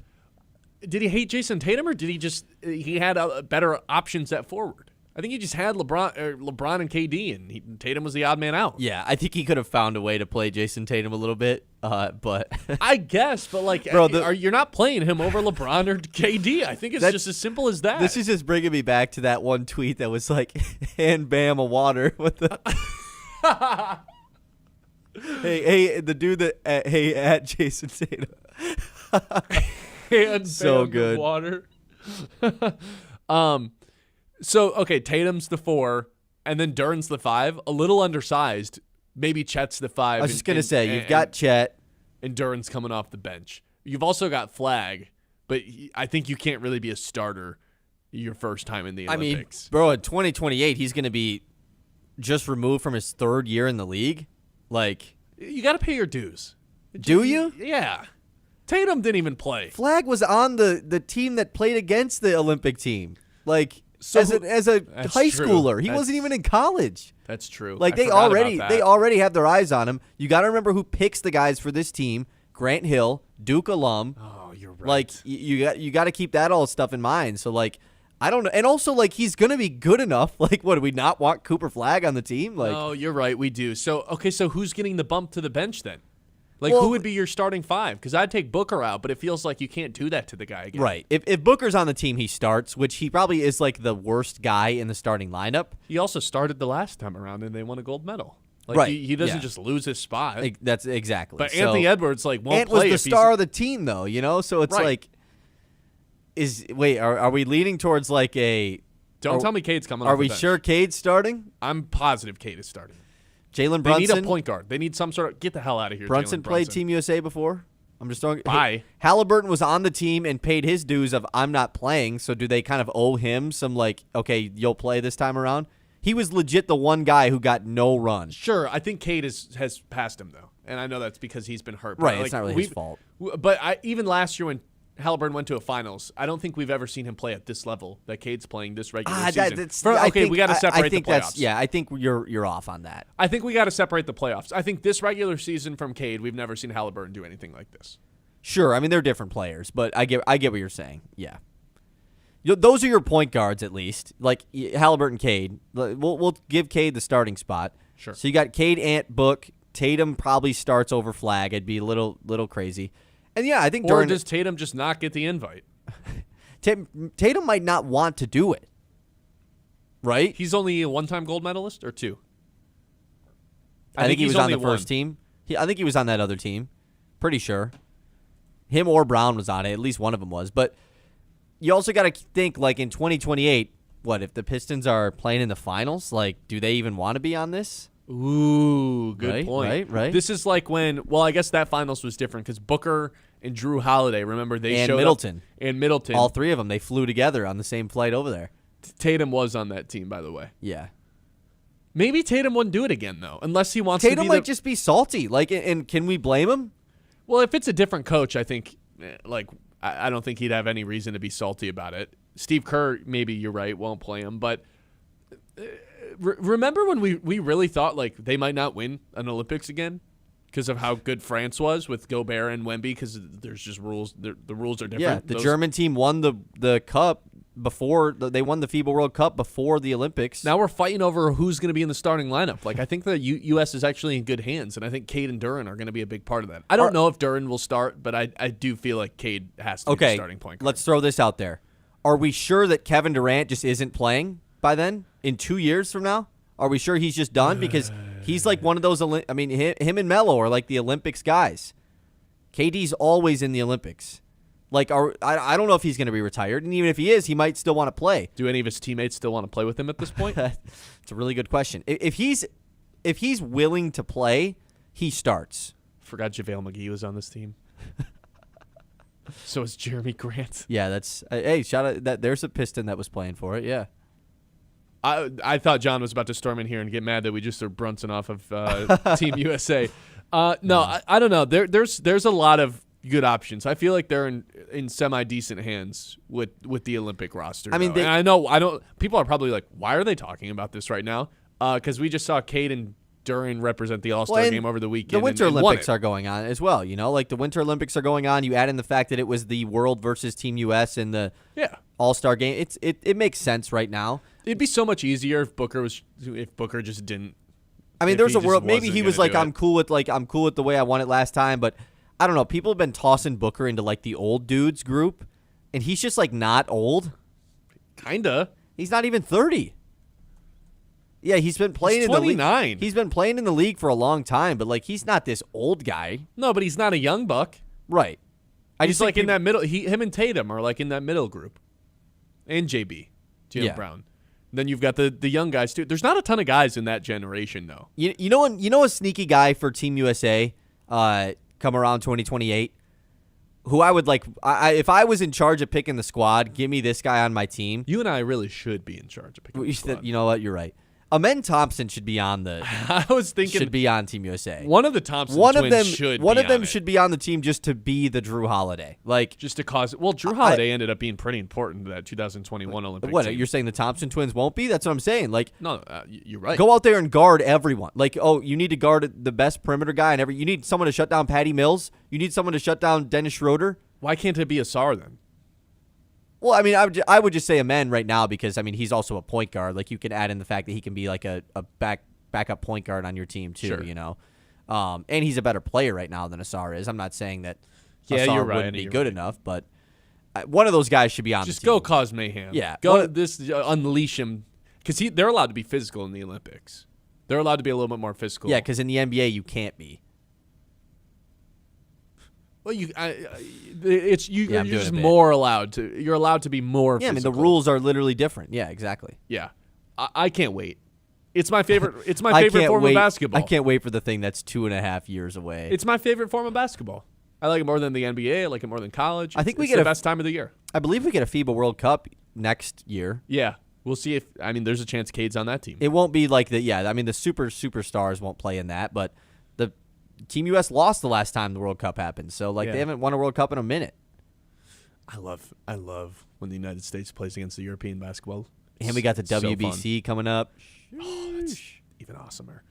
All right, that's going to do it for our USA Talk, Team USA Talk. When we come back, we'll take a trip around the league, presented by Aired Insurance. This is the Ben Bosscher Show live here on 100.9 The Mitt. The Ben Bosscher Show, built by Bresky Siding and Building Repair.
Siding and Building Repair on 100.9 The Mitt.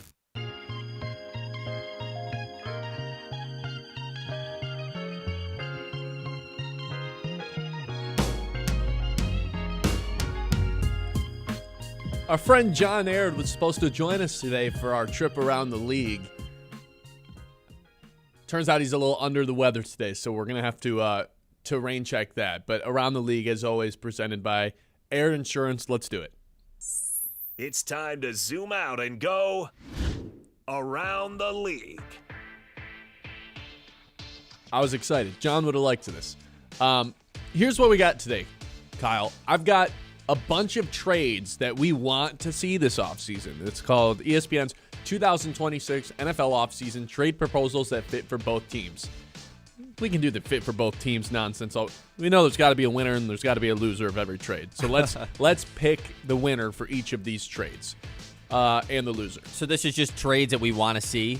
I think it's just trades that would be fun for the NFL. That would give us content. I love those. Me too. Number one, you'll see what I mean. Jets get Kyler Murray. Woo! Ready for this? Jets get Kyler Murray and a 2026 6th-round pick. The Cardinals get a 4th-round pick. Oh, wow. This is like a hands-down grand slam home run for the Jets, right? For the Cardinals to only get a 4th-round pick even for giving Kyler us Murray. the trade package as well. I mean, has Kyler Murray's value really diminished? That it's just because of the contract, so. Right? I think that's why the Jets are like clear winners of this, and the Cardinals are major losers. You sold at his lowest point while he's making the highest amount of money. If I'm the Cardinals, no, I'm just running it back with Kyler right, if this is the trade. That's the thing. It's not like a Tua situation where you can't find a partner, you just cut him. No. Like if you can't Kyler's find still okay. If you can't find the value for Kyler Murray, yeah, you just run it back with him. He's not like a bad quarterback. I think Kyler Murray has this stigma probably because of his large contract. I still view him for sure as a top 20 guy in the league, probably a top half quarterback in the league. Can you win a Super Bowl with him? Probably not. Probably not. Probably not. But like, if you're the Jets, it's like, can we win some freaking games with anybody? Like, I think you probably could win some games. The contract is what plays here, obviously. I think this would be a huge win for the Jets because you get your guy, you get someone exciting at the very least. Excuse me. You get someone exciting at the very least, and you don't have to give up anything to get him. I think it's a win for the Jets. If Kyler Murray goes for that price, man, I'm gonna be. The Cardinals are morons. I'm gonna be disappointed in the Atlanta Falcons. That's who I'm gonna be disappointed in. Oh, that's a good point. Here's the next one. You know, oh my God. Raiders get DJ Moore and a 2026 first-round pick. Whoa. The Bears get Max Crosby. I was just about to, yeah. And a 5th. You know who the loser to this is? DJ Lions Moore? fans. Oh. Lions fans actually go murder Brad Holmes if this happens, I think. No, or Ben Johnson. Like, screw you, dude. That was supposed to be the thing we were supposed to do. Well, I think they're out of excuses if the Packers go get their guy in Parsons, Yeah, but aren't you- the Bears go get their guy Sure. in Crosby, and then the Lions are like, hey, we let everybody pass us. aren't This you would be, out on like the Lions getting Crosby though? So what would be the equivalent of the Lions sending out a package? It'd be this year's first and JMO? No, JMO's way more valuable than DJ Moore is. And Laporta? That's the name that you would say. Like they wouldn't take Laporta. Teslav, and you just have to add in another high pick. That wouldn't work. Like a first and a second. No, I know. There probably isn't like a player in this. Laporta, like why would they give up Laporta? You know, like. Yeah, why would the Raiders want another? And the Bears, they can afford to give up DJ Moore. He's going to be their like wide receiver 3 at some point once Burden starts to come around. Like, boy, this would ruffle some feathers. yeah, this would be bad. DJ Moore, I think, is the biggest loser here. He just gets thrown in as like the extra piece in another trade. Yeah, you know, involving the draft. Yeah, like the Bryce Young trade. It was like, oh, fine. Well, I guess we'll throw in DJ Moore. Oh, okay. That would be the same thing here. Is like, DJ Moore the most like B+ receiver of all time, just across the board? He doesn't excel in anything, but he doesn't suck. I think anything. I think he was a B+ receiver. I definitely think he's diminished a little bit since being in Chicago. But yeah, like he certainly is. He's fine. Winner of this one's got to be the Bears, right? Yeah, I know it is. Yeah. Ugh. Next one. I don't like that one. I'm not having fun. I don't like that one either. There's one where Walker Little goes to the Browns, the Jaguars offensive lineman. We can skip that one. Okay, here's a fun one. That trade would shock the world. Here's a fun one. More Jaguars trades. The Bills get a wide receiver 1, Brian Thomas Jr., and a 5th-round pick. The Jaguars get Keon Coleman and a first. This year's first. I think the Jaguars win this trade, right? You think so? Really? You get a first-round pick for Brian Thomas like Jr., the who 20-some sucks last pick. year? He sucked last year. Do we think he sucks like going forward? I think the only time he's ever excelled as a true wide receiver 1 was when Mac Jones was on his team. Oh, so he when can't. Mac Jones was his quarterback. So he can only succeed with Mac Jones, not Josh Allen. But it's when he was getting over-targeted. And Josh Allen, if we know one thing about him, is he's Sure, not he going to likes to spread it over-target one around. player. I think if there's any team that's willing to give up a first-round pick for Brian Thomas, I would just do it. Call I me think crazy. You're automatically the winner. Sure, but just because I guess they, traded for Jacoby Myers. Travis Hunter, what, is he going to play cornerback full-time now? We've been hearing that rumor. I know Ben's sad about that. I don't know. I just think giving up on Thomas, like 2 years in, and after he was awesome as a rookie, would be crazy. I think that'd just be like absurd for them to do that. Parker Washington was better than him last year, Kyle. He just straight up was.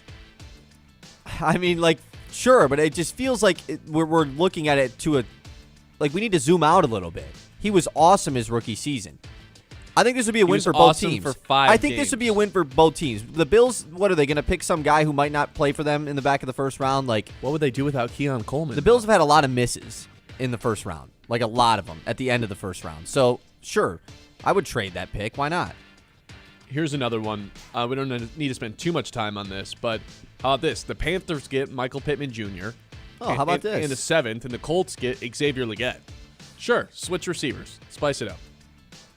Yeah, as long as Xavier Legette in the trade has to agree to like do a bunch of podcast appearances and stuff, because I love hearing that guy talk. I want to hear a sit-down interview with Xavier Legette interviewing Glorilla and Daniel Jones.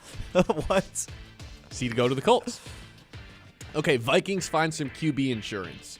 Mac Jones to the Vikings with a 2027 third.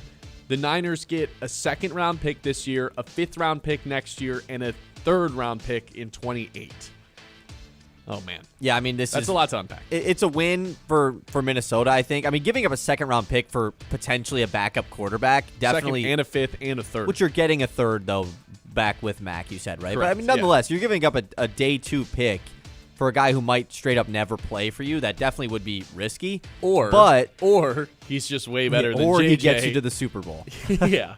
But because that's the part that this is scary is genius from San Francisco to say, like, we're not trading Mac Jones, because then other teams are going to be like, Wait, yeah, What, you sure? You sure you're not going to take a third-round pick for your backup quarterback? Like, John Lynch has been at this a long time as It's the smart. GM over there. It really is. yeah, I like it for Minnesota. I think it would be a win for them. yeah. All right, next one. Broncos get aggressive. This one's really fun. Broncos get A.J. Brown in a 2026 fifth. The Eagles get cornerback Riley Moss, a Really? second They rounder, get Moss? and a fifth rounder. So it's basically A.J. Brown. Why do the Eagles need another corner, man? Their corners rock. I think this is just Howie Roseman being like, no, we're not doing it Yeah, why unless not? we get extra I mean, this would be a players. win for Philly. Only a second-round pick, though, and Moss? I mean, Brown's good, but, like, everything that comes with him, you're not getting a first-round pick for him. But then you just lack a wide receiver one on your team. Hey, Devontae Smith. Is that really a former wide top- receiver one? We don't know. He's never been in that role. Like, maybe he is. Are you? I wouldn't feel comfortable with that if I was Philly. I think that's a win for Denver. I mean, Philly doesn't pass, you know? So, They like, probably should, though. having two elite wide receivers, how great is that for you? I think it's a win for the Broncos to get a wide receiver one. I don't think Cortland Sutton's good enough to be your like alpha dude if you're Bo Nix. Okay. Let's see. How many more do we have here? Ravens try to spark their pass rush by trading for Kayvon Thibodeau. Just a fourth-round pick the Giants get in return. Yeah, that guy Sure. stinks. Sure. Trying to see John's reaction. Yeah, there it is. What about Kenny Clark on the move again? Bengals get Kenny Clark in a 2027 seventh-round pick, and the Cowboys get a 2027 sixth. Why? I don't know. That's hilarious. Wasn't to that me. like the whole thing for Jerry Jones? Like, man, Kenny Clark, he's pretty good. Yeah, he can Yeah. bulk up our defensive line. Trent McDuffie going to the Rams for a first. These ones aren't as fun. Okay, that's around the league. Presented by Aired Insurance. They understand not everyone's insurance needs are the same. They want to work personally with you to create something best suited for your needs. Whether it's life, home, auto, fiscal insurance, it's all available with the Aired Insurance Group with Farm Bureau. The team's got over 100 years of combined experience. They know exactly how to put you in the best position possible. The experience matters, and that's why the Aired Insurance Group with Farm Bureau Insurance is the way to go, serving the Tri-Cities with locations in Bay City and Saginaw. The Ben Bosscher Show, built by Bresky Siding and Building Repair on 100.9 The Mitt.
Siding and Building Repair on 100.9 The Mitt.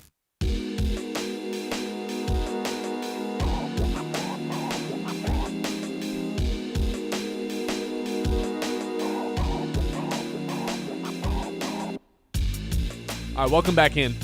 Ben Bosscher Show live here on 100.9 The Mitt. 8 different Detroit Lions spots up for grabs. That's just a lot more than I think anyone anticipated this offseason, no? It's just a lot. It really makes you wonder whether or not they're actually title contenders heading into next year. Yeah, I mean, that's what we talked about last segment. Like, I think that when you have that many spots open on a roster that you consider to be a title contender, like, can you even consider that roster to be a title contender? I don't really know.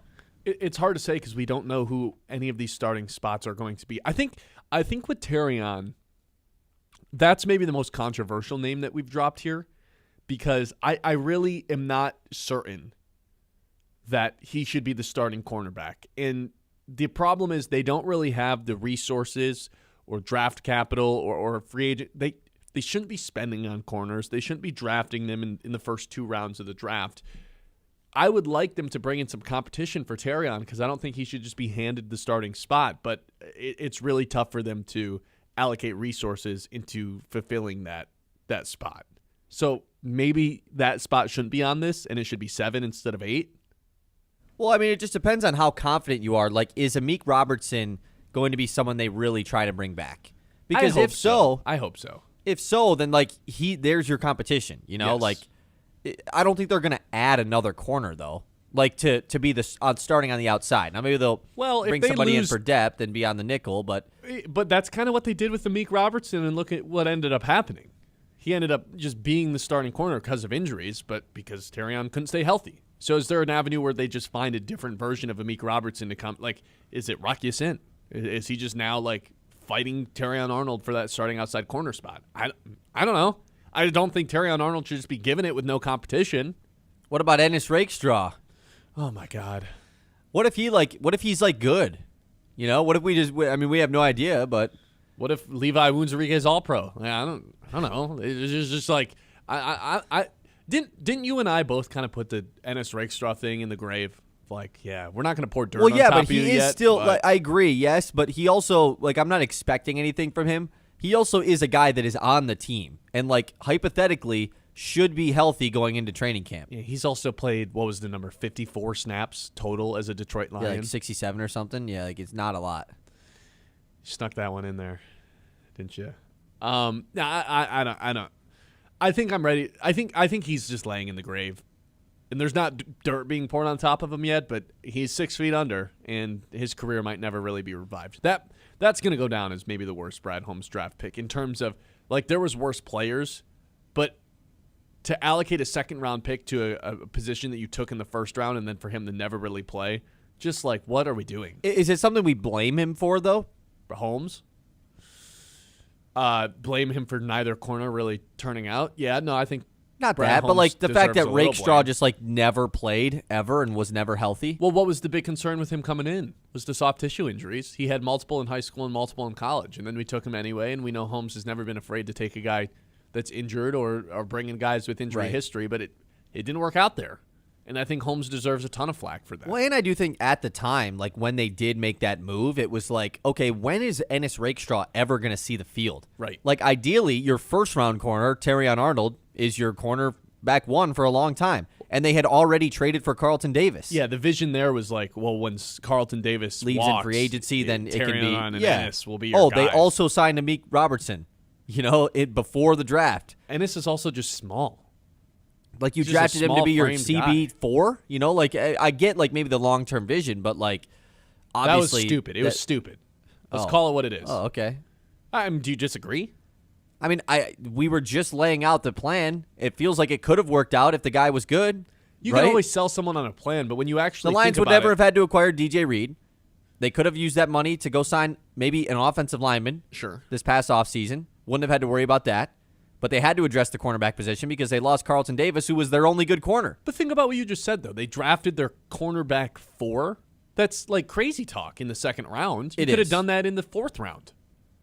That's where I really get pressed up about it. Like, you already took a corner this draft. Well, I don't understand your vision here for this guy ever getting serious playing time. RP, he's confident. He says best CB in the league coming. And it's Rakestraw? I think that's so. Funny. It really is. That's probably my least favorite draft pick that Holmes has had. The Giovanni Manu move was. I mean, how do we end up on this? You know, like because I hate it. Why does Giovanni Manu get brought up right now on February 17th? I hate him because I hate him. That's why. Yeah, I don't know. What was your least favorite Brad Holmes draft move?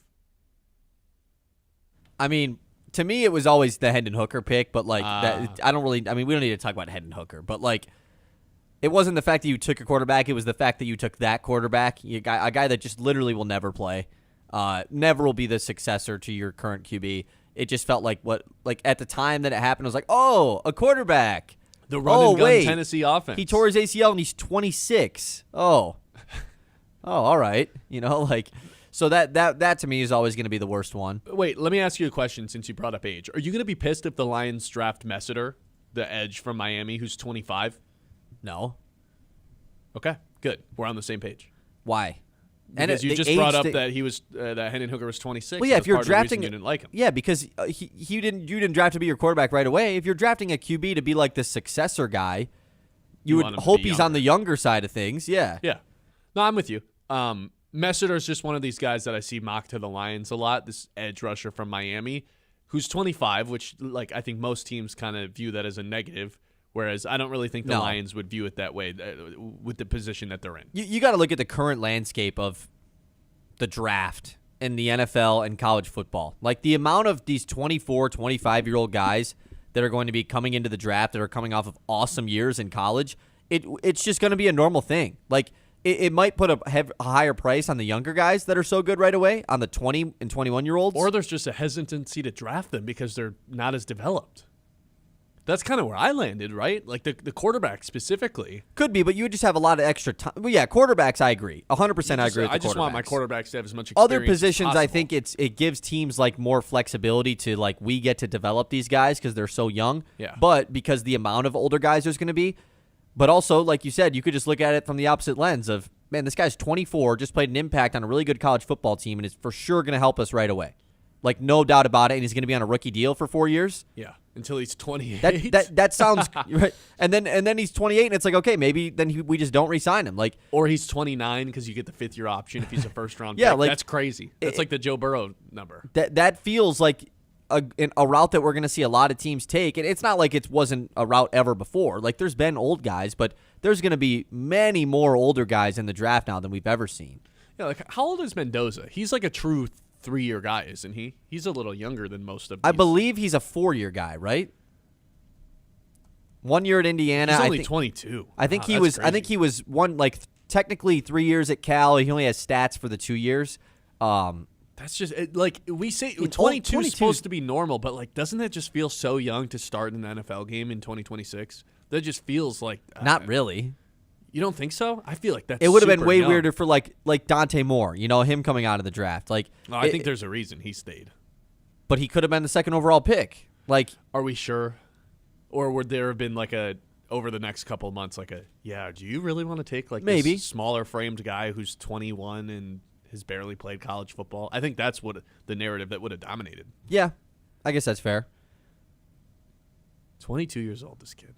Yeah, I just think that, you know, with the draft, like there should be no stigma with age for the NFL guys nowadays. Like, it might even flip. It might go from, you know, in the NBA, it's like, oh, wait, this guy's not 18? Why would I draft him? Where on the flip side in the NFL, it might become, wait, this guy's 21? No, I'm taking the 24-year-old. Yeah. Like, why would I? He's just ready to go. He's just going to be good right away, and then he's going to be on an awesome deal in basically the prime of his athletic career. Yeah. Like, that just feels like an awesome deal. I'm with you. I'm totally with you. 989-837-6125. Let's flip gears. More on the Michigan versus Purdue game happening tonight. Biggest college basketball game for the Wolverines yet this season. I know the Michigan State had the rivalry aspect, but if they win this game tonight, I think there's a more than halfway decent chance they basically lock up, at the very minimum, a share of the 1 seed. Hey, if you're looking for not the 1 seed, the Big Ten is what I meant to say. If you're looking for financial advice that actually makes a little bit of sense, you got to meet Doug Cellini of Kingsview Partners right here in Midland. A former teacher and coach, Doug breaks down the complicated stuff and makes it understandable for people like you and I. He helps families and professionals build clear game plans so you can move forward with confidence, not confusion. That's Doug Cellini, Kingsview Partners, right here in Midland. This right here is the Ben Bosscher Show, live on YouTube, Facebook, and 100.9 The Mitt. Like and subscribe if you haven't already. We'll be back in 2 minutes. The Ben Bosscher Show, built by Bresky Siding and Building Repair on 100.9 The Mitt.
Big time game tonight.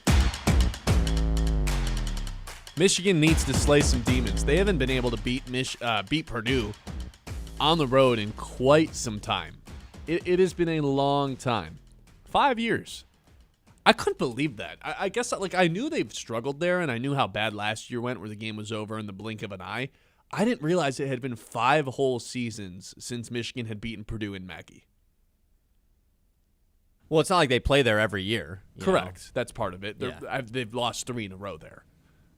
Since then, they've only played 3 times at that place in those last 5 years. But nonetheless, it's a place that Michigan has had very little success in. Even like you go back this century, 7-15 since 1999 in Mackey. That's for as much success as the Michigan program has had. Man, this is kind of one of their spots that They don't really win a ton of Sure, games. I think it's less of a Michigan thing than it is a Purdue thing. Yeah, Like- that's fine. Like, you just got to think about, like, okay, the last 5 seasons. Let's think about Purdue basketball in the last 5 seasons. Okay, they had the back-to-back National Player of the Year in Zach Edey, and they lost, like, 3 total games in 2 years when he was awesome. You know, like, they just didn't lose to anybody at home. It wasn't a Michigan thing. Like, that's why this gets the reputation that it does. Last year, Purdue was awesome again. Like, they were this insanely good team last year, too. We know what happened to Michigan that last year. Now, I think that Michigan has flipped the script a little bit. They are now the team to fear in the Big Ten, but we've noticed that as soon as you kind of start to forget about Purdue, who's been easily the most dominant team in the Big Ten over the last 5 years, maybe not so much in the tournament. I know they made the national title the one year, but that's when you start to think about, that's when Purdue comes back. You know, the second you forget about them, oh, Michigan State, Illinois, these teams are all hot. Purdue is starting to go on this big run right now, trying to get themselves back at the top tier. That's the only part that scares me a little bit tonight about this Michigan-Purdue game. It's just like Purdue has owned this conference, man. They really have for the last several seasons. And I hate Purdue. Like, I fit with Yaxel Lendenberg in that video. Like, Do we need to address that video, by the way?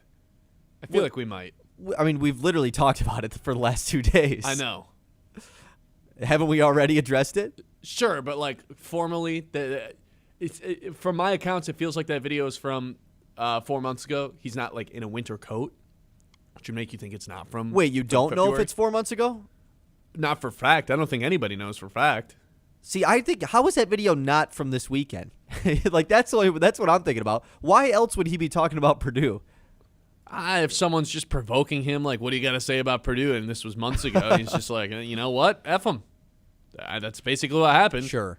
I think it's kind of fun. It's a risky thing for if this was like immediately brought out to say this before you play a team going to their place. Like the amount of chants and Purdue fans that are going to have signs and just the fact that this is going to be brought up from the Purdue student section tonight, it's going to be an insane amount of times.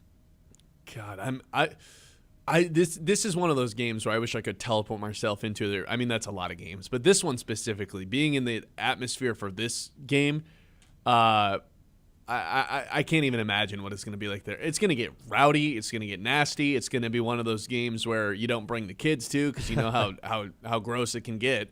I think Michigan's going to be up for the challenge, though. You know Dusty loves this sort of stuff. Yeah, this is what fuels him. This is a bucket list type of game. I would love at some point to go to Mackey in like a game like this where they're bringing in like an awesome team to play against. Because even the games when they're playing against nobodies, you know, it's an awesome place to be at. So imagine it for a game like this, you know. And I fear that place, dude. I really do. Every time State goes there, it's like. And I immediately think of the Zach Edey times just because he's unbeatable. He would always have 35 on MSU, like no matter what. They would always play close, and they just could not win. And I fear that place, dude. And it's part of the reason why I have a hatred towards Purdue. But tonight, Michigan has a chance to like establish themselves as, no, man, this is not Purdue's league anymore. Like Dusty May is, winning the tournament last year, and obviously showing how great Michigan has been all season long. Like. Tonight is a statement that Michigan can make. They've already made a statement all year long, but correct. This is like you've said, this is like the final. Like, okay, yeah, no, Michigan is like this isn't just a heat of the moment thing. Yeah, it's the final check mark of a championship team. You want a team that has their superstar. They've got Yaxel Lendenberg. You need a freshman who's off the bench and is lights out. That's Trey McKinney. You need the coach that you totally trust in big time situations that wants to run everyone over in his path. That's Dusty May. Check, check, check. Do you have some big-time wins on the season? Yep. You can go to Gonzaga. You can go to Michigan State. Now you've got to win the last big test is take the conference away from the team that has claimed it the last 5 years in Purdue. This can be a passing of the torch moment. Not even a passing of the torch, but like a changing of the guards. You know, the sigil is coming down from House Purdue, and now Michigan is hanging their banner across the Big Ten, claiming it as theirs once and for all with a tournament win last year, and then again tonight. I think basically, God forbid, an all-time collapse locks you into a regular season championship. Then you got to go claim the Big Ten tournament as well. But like, if you can even go tournament and then regular season, yeah, it's your conference, and it's only right that it's not like they're clinching tonight, but you look at the rest of the schedule and the lead that they have, a win tonight would go such a long way, and it's against the team that's kind of claimed the conference the last 5 years. Right. Well, and even like when you look at it from the lens of not only have they been the team in this conference, they've also had the guy in this conference. They've won the last 3 Player of the Years. Like right now, Yaxel Lendenberg has that title. And even the year before when they didn't win it, they went to the Big Ten championship game in the tournament, and they had Jaden Ivey and Travion Williams, who were like first team all Big Ten guys. Like they always have the dudes. They have Braden Smith again, who's the reigning Player of the Year. Lendenberg is in the waiting to take that. And right now, I think it is I think it's a 2-man race, and which means it definitely could be like swayed in a big-time way tonight. I honestly think Fears has fallen out of it. Like, I just don't think Fears can win it at this point. His numbers are awesome, and I think I love he damaged him. his reputation pretty good, and Michigan State falling out of the race didn't help. I think it's more of that than it is the reputation thing. I just think Michigan State not being there with the rest of these. Now, if I Braden think those Smith, two combined, it just sure, yeah. And Wagler, I still think has a really good chance just because his numbers are unreal, and he's a freshman, and that kind of always adds to it a little bit. But he'll win Freshman of the Year, though. I don't think they'll be in a hurry. But to give him tonight's this. game really sways. If Yes. Purdue upsets Michigan, knocks off the number 1 team in the country, and Smith has a huge game, we're looking at Braden Smith as back-to-back Big Ten Player of the Year. Which would mean 4 straight for Purdue? Yes. Ugh. And if not, I think it just stays how it is right now. Whereas like Yaxel Lendenberg, how we've talked about this, throughout the season. Like it's not like he is this shining like superstar. He carries Michigan on a nightly basis. That's a good thing for Michigan though. Like Dusty May described him as a superstar glue guy. And I think that's the perfect way to describe him. Like, and I think people are hesitant to give that person the Player of the Year award, where it's like, I don't know, like has he gone out and taken it? That's the issue. Has he gone out and taken it? Well, the one time we kind of pressed him about it was the Michigan State game, and whether or not he was going to be able to be. It was his best game of the season. Yeah, he was unbelievable. He went out and took it. And that was the only time this season I felt like Yaxel Lendenberg was like, you know what? You don't have an answer for me, and I'm going to continue to attack you. Usually that's not the mentality we have from him. They needed it that night. Does Michigan need it tonight? I think probably. Like, you got to lean on your best player. So we'll see if that version of Yaxel comes out again. And if he's a guy that comes out for the games like this, like then that's a different tier of player. Yes. They don't need him to be the guy that goes out and gets it on a nightly basis because their team is just so damn good. He'll naturally get his points, but everyone else just he's kind of not naturally mess up. eats. Yeah, he's not going to play bad. Have you had a game this year where you're like, man, I don't know, Yaxel played bad? No, he's quiet in some games, but he's never bad. He always gets his 12 points. Yeah, so like, and if he's a guy that is always solid, like we said, the superstar glue guy, and then in the big games, when they really need a guy to come out and be a superstar, and he does, like, yeah, that's the true definition of like an elite tier college basketball player. You're right. I think Yaxel can go take it tonight. The Big Ten Player of the Year award. That's on the table. Michigan winning a share of the Big Ten is kind of on the table, not in a clinching matter, but just kind of looking at the schedule and the standings, it would take a pretty big collapse for them to not have at least a share of the Big Ten if they are to win tonight. If they lose tonight, conference kind of back open, because then Purdue's one game out with a tiebreaker over Michigan as well. And then Illinois is right there, it back in the mix as well. Nebraska is still in the mix, and their schedule's the easiest down the correct. Don't really forget about Nebraska right now. Like they might just win out. At Iowa tonight is their toughest game the rest of the season. Outside of that, they probably should just win out. And then obviously MSU still has a couple of head-to-heads that will help. They play Purdue and Michigan. So, like, of course they're going to be dogs in both those games. But, like, hypothetically, you win both of those, then it could cause even more chaos. So, Big Ten race has been fun this season, for the sake man. of the Big Ten, for the sake of the Big Ten being fun, Purdue winning tonight is the best case scenario. Sure. Obviously, I'm not going to sit here and like say I'm rooting for Purdue for the sake of the Big Ten. That's kind of messed up. But yeah, the Big Ten. No, you hate Purdue. You hate it. Exactly. College basketball has just been great this year. The Big Ten has been awesome, of course, but just as a whole, like an awesome year for the sport of college hoops. That Big 12 game last night between Houston and Iowa State. Oh man! As much as I'd like to sit here and say the Big Ten's the best conference, those two teams going at it last night. I mean, I was just amazed. Yeah. The intensity level, the defensive level, the athleticism. Yeah, I mean, those two, Houston, Iowa State, are just like the definition of defense. It great, but then they're scoring a ton of points too because they've got so many good shooters on the team.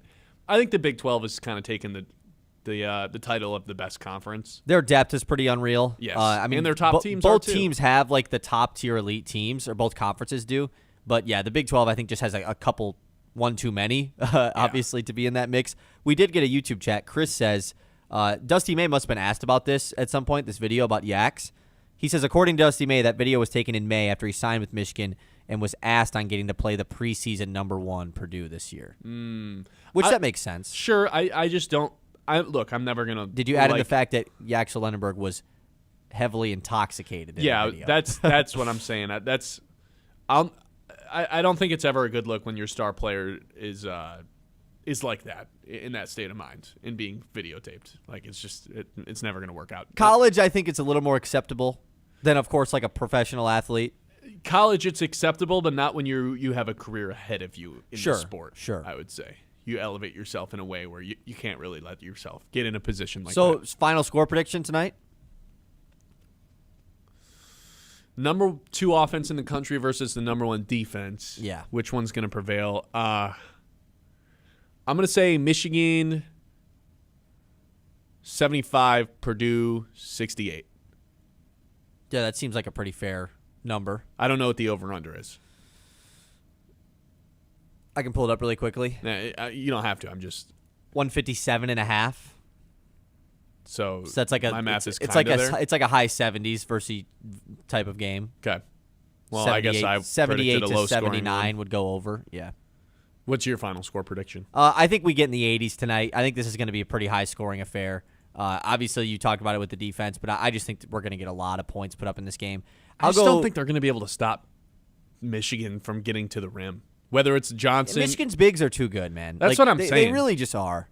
I think a Day Mara, they don't have the size to contain him. When he catches the ball in the paint, they can't really contest it. And, like, Kaufman Red is a great offensive player. He's got the length on defense. He's not staying in front of Mara, right? Or not Mara, Johnson, right? Like, Johnson's just bulldozing through his chest. Yeah. And he's just Kaufman Ren's like this undersized big as far as like height wise goes. He's 6'7". Yeah. Stop it.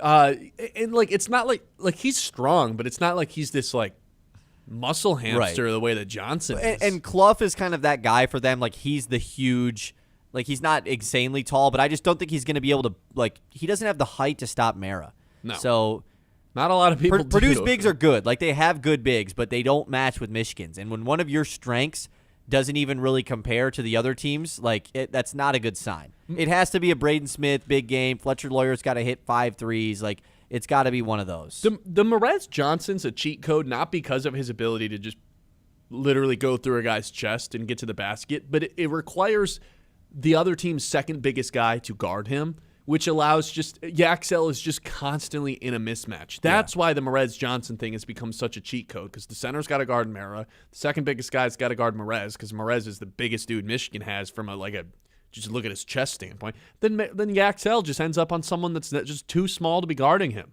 It's crazy.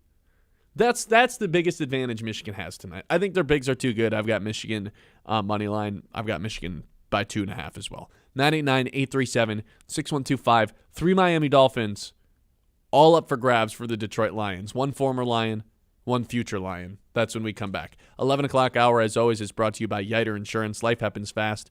And at Yiter Insurance Group, they're here to make sure you're covered every step of the way. Locally owned and trusted in Midland for decades, they treat you like family, not just another policy number. From home and auto to business and life insurance, Yiter is the right coverage for every stage of life. Their team makes insurance simple with expert advice and real people you can actually talk to. That's Yiter Insurance Group. We'll be there when you need us since 1940. The Ben Bosscher Show, built by Bresky Siding and Building Repair on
Built by Bresky Siding and Building Repair on 100.9 The Mitt.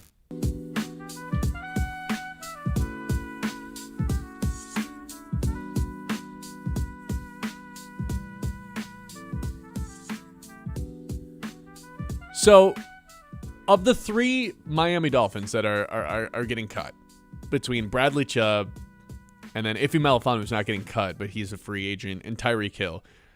I included Tyreek just because he got cut yesterday, and the idea of J-Mo and Gibbs and Tyreek all together is really fun. It's not going to happen. They would never bring him in. But between Bradley Chubb, who had 8 sacks last season, and Ife Melifonwu, hell, man, like, we're making us choose between both of them. Why not? Why not both? Why should the Lions not go get both of these guys? I don't know, maybe because their defense was like terrible last year, and those are 2 guys on it.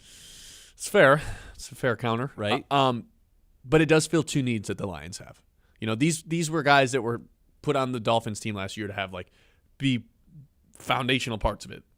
They wouldn't be that for the Lions. Bradley Chubb would be the second edge rusher, not the star edge rusher. He'd be the second guy across from Aiden Hutchinson and next to Lee McNeil. I think that would put him in a position to where at 29, a year and a half removed from his ACL injury, like if he's got something left in the tank, we would find out, and I think he would. Like I would bet on that, resurgence happening a little bit with all the attention Hutchinson would get, and hopefully McNeil and Tyreek are drawn from the middle as well. 8 sacks last year is the top guy. What could he get as the second guy with less attention to him? I think that'd be a huge addition for the Lions defensive line. Yeah, I'm all in on this. And then with Melifonwu, it's like, why would they not go get him? Someone who's familiar with the scheme, the system, and they need some safety help as well. And that's a guy that everyone liked when he was a Lion, when he was healthy. It's just, hey, man, we got Brian Branch now and Kirby Joseph. We don't need you anymore. Thank you for your duties. I like both of them. Why not? I'm making us pick between them. Let's go get both. Yeah, I think Melifonwu was a guy that, towards the end, became a lot of guys' favorite player. He was so fun to watch at the end of his Lions career, especially like you said when they sealed up the North. He got that final interception on, I think Nick Mullins was playing QB for the Vikings at the time. I pretty vividly remember that. Sounds right. Which was just awesome. And he just became the Swiss Army knife of the Lions defense. And obviously now they have an upgraded version of that. Not saying oh, they should have never got rid of Melifonwu. It made sense why they, didn't bring him back. But right. They weren't going to extend him. And there wasn't really a need for him either. Now there kind of is a need for a guy at least to be in that spot. He's familiar with the team. I'm sure he liked his time here. Do you remember when the Lions had the Dolphins in the preseason stuff? Yeah, I remember. He got into it, right? Didn't him and J-Mo get into it? And him and a couple other guys got into it at the camp, right? I forget about that, where the Lions just decimated the Dolphins in a way that made them go pout and cry. It wasn't just Melifonwu. I think Jack Jones was the main guy of that Miami defense that was just fighting everyone.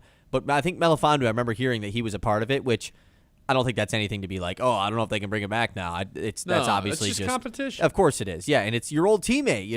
Of course you're gonna talk a little bit extra to a guy that used to be on your team because you know him, and so I think he fits what the Lions need. The fact that he's versatile, it's not going to be some big deal. It's probably going to be another 1-year contract. Bring him in for cheap. It makes sense for him because there's an opportunity for him to play, and it's a place that he's been comfortable playing in the past. Grew up on this Lions team. So I think that one makes the most sense just from a fit standpoint. Chubb is fun. I want Chubb as well. I'm all over it. But the Melifonwu one feels at least most likely of all 3. Yeah, I would agree with you. I think both of them would be, in an ideal world, why not? Why not? Totally. All 3 of them. Tyreek Hill included, too. Just kidding. It really would be fun to watch. Is he just for sure going to the Chiefs? I don't know about for sure. I also don't think he's on a team to start the year. I think this is a late year signing thing. Really? Just keep him far away as possible. I don't want him in the building while he's rehabbing. I don't want him anywhere near my teammates while he's rehabbing. Right? This is I don't want him around anybody. Ever. I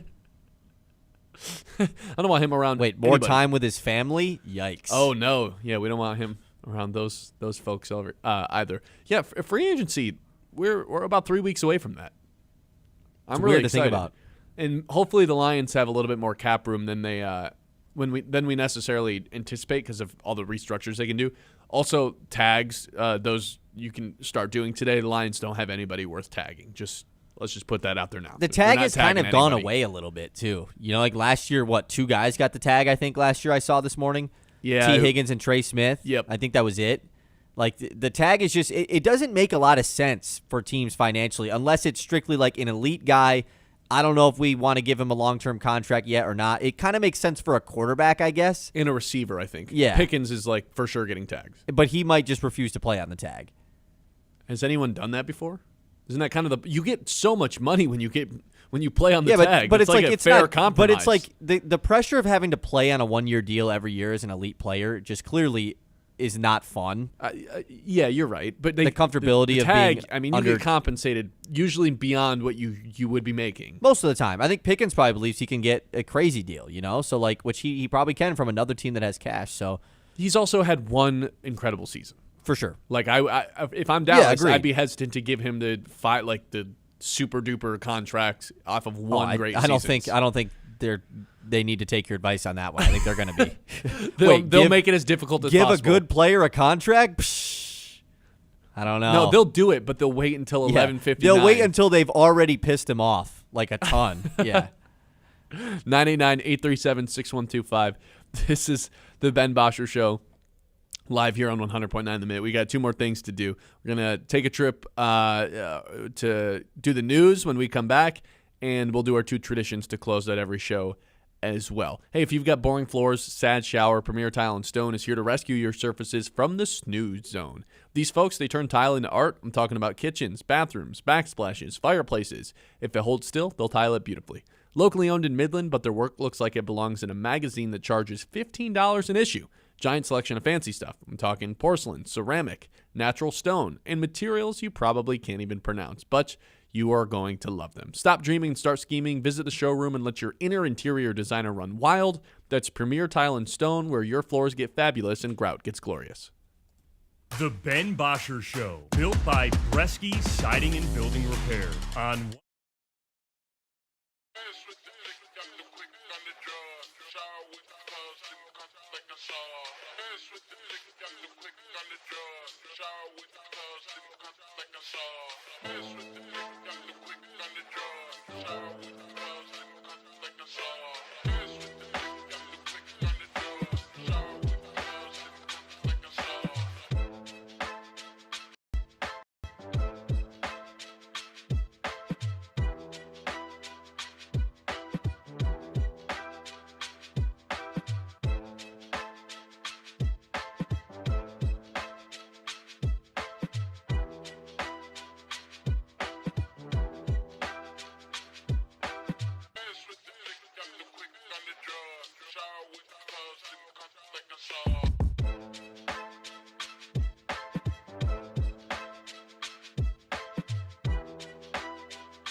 Kyle Sandel, take it away with the Mitt Morning Catch. Tell us what's going on in the news.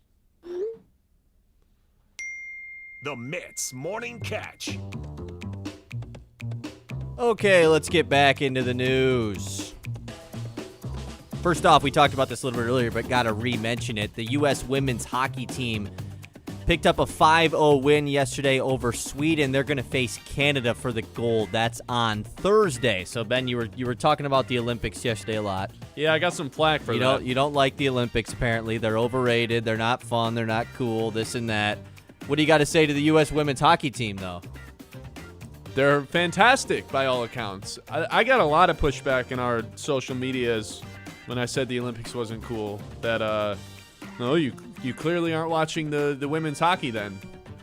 And the answer to that would be, you're right. I'm not. Dang, dude. just a hater over here. I'm not. I hope they win, but I don't really care to watch. We were watching the monobob yesterday. That was pretty fun. It's fun to watch them get to crazy high speeds going on that. I'm a skeleton person over luge. Okay. Or bobsled, whatever it is. I like the skeleton more. We did have yesterday, speaking of the monobob, Elena Myers-Taylor, who's 41, won the first Olympic gold for the U.S. in the monobob. So there's your Olympics update there. Sweet. We were talking. I'll never talk about Olympics again. We were talking about Tyreek Hill throughout today's show. Yesterday we discussed, well, is he even going to play ever again? Like, is this just something that, is he going to retire? He said, quote, the cheetah will be back. Ooh. Cheetah. Yeah, I think, Chiefs minus 160? That's the team? Or is it even heavier than that? Trying to think of teams that would just, they wouldn't really care about the reputation and are, right there to win a Super Bowl. Those are the qualifications. Maybe the Rams?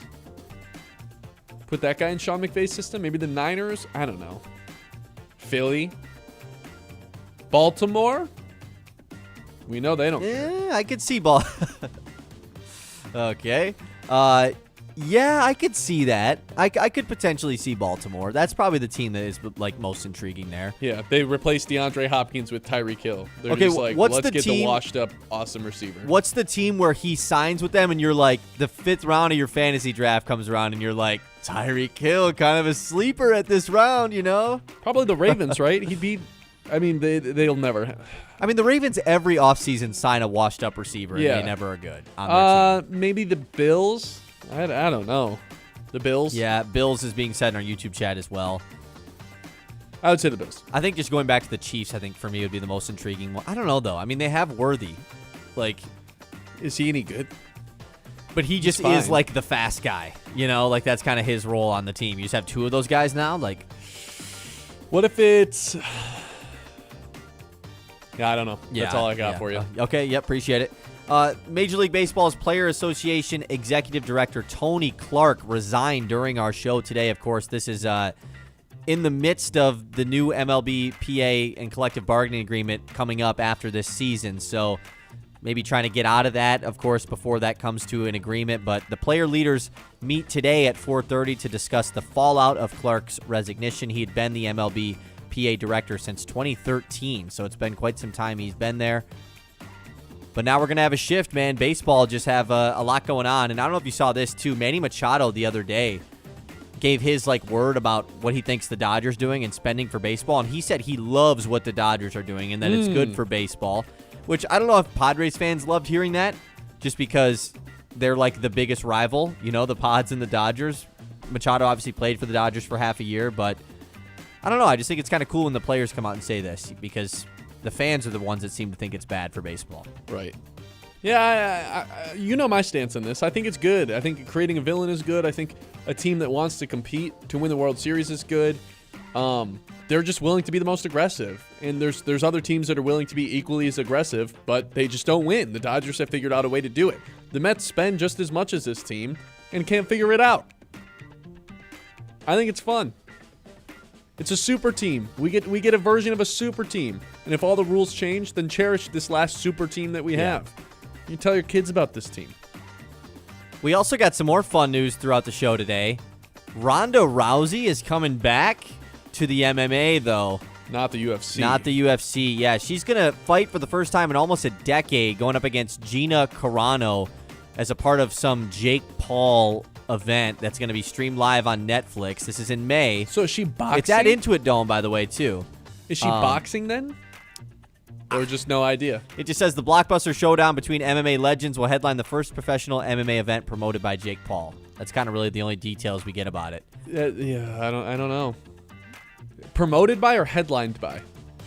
Headline, well, no, promoted by Jake Paul's Most Valuable Promotions. That's his company, apparently.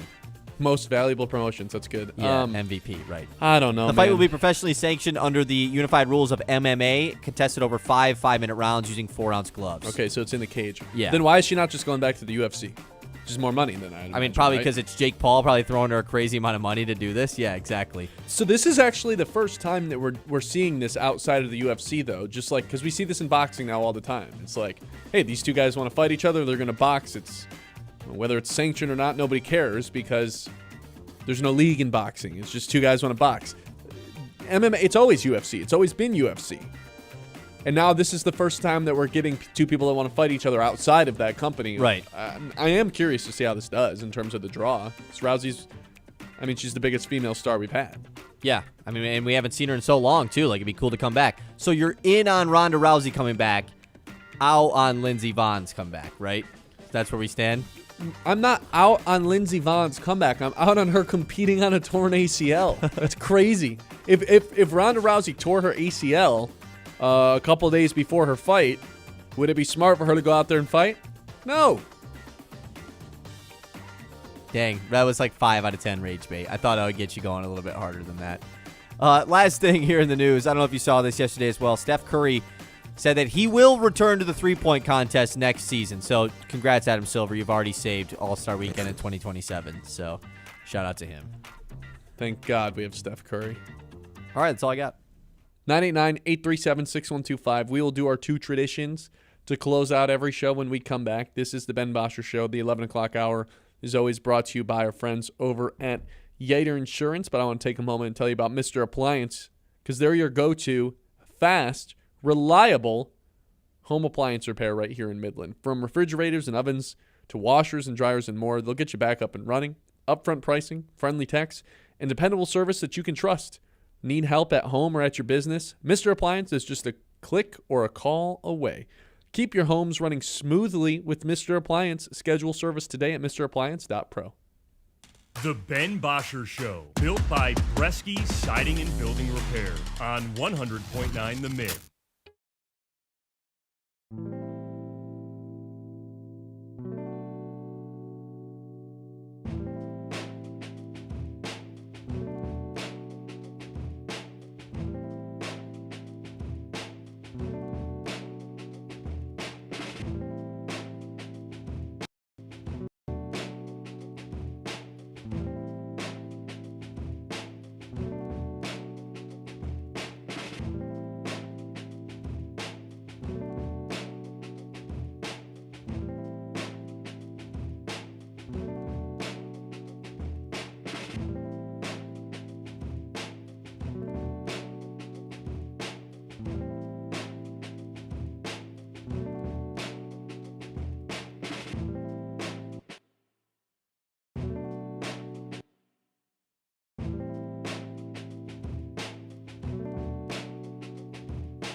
Built by Bresky Siding and Building Repair on 100.9 The Mid.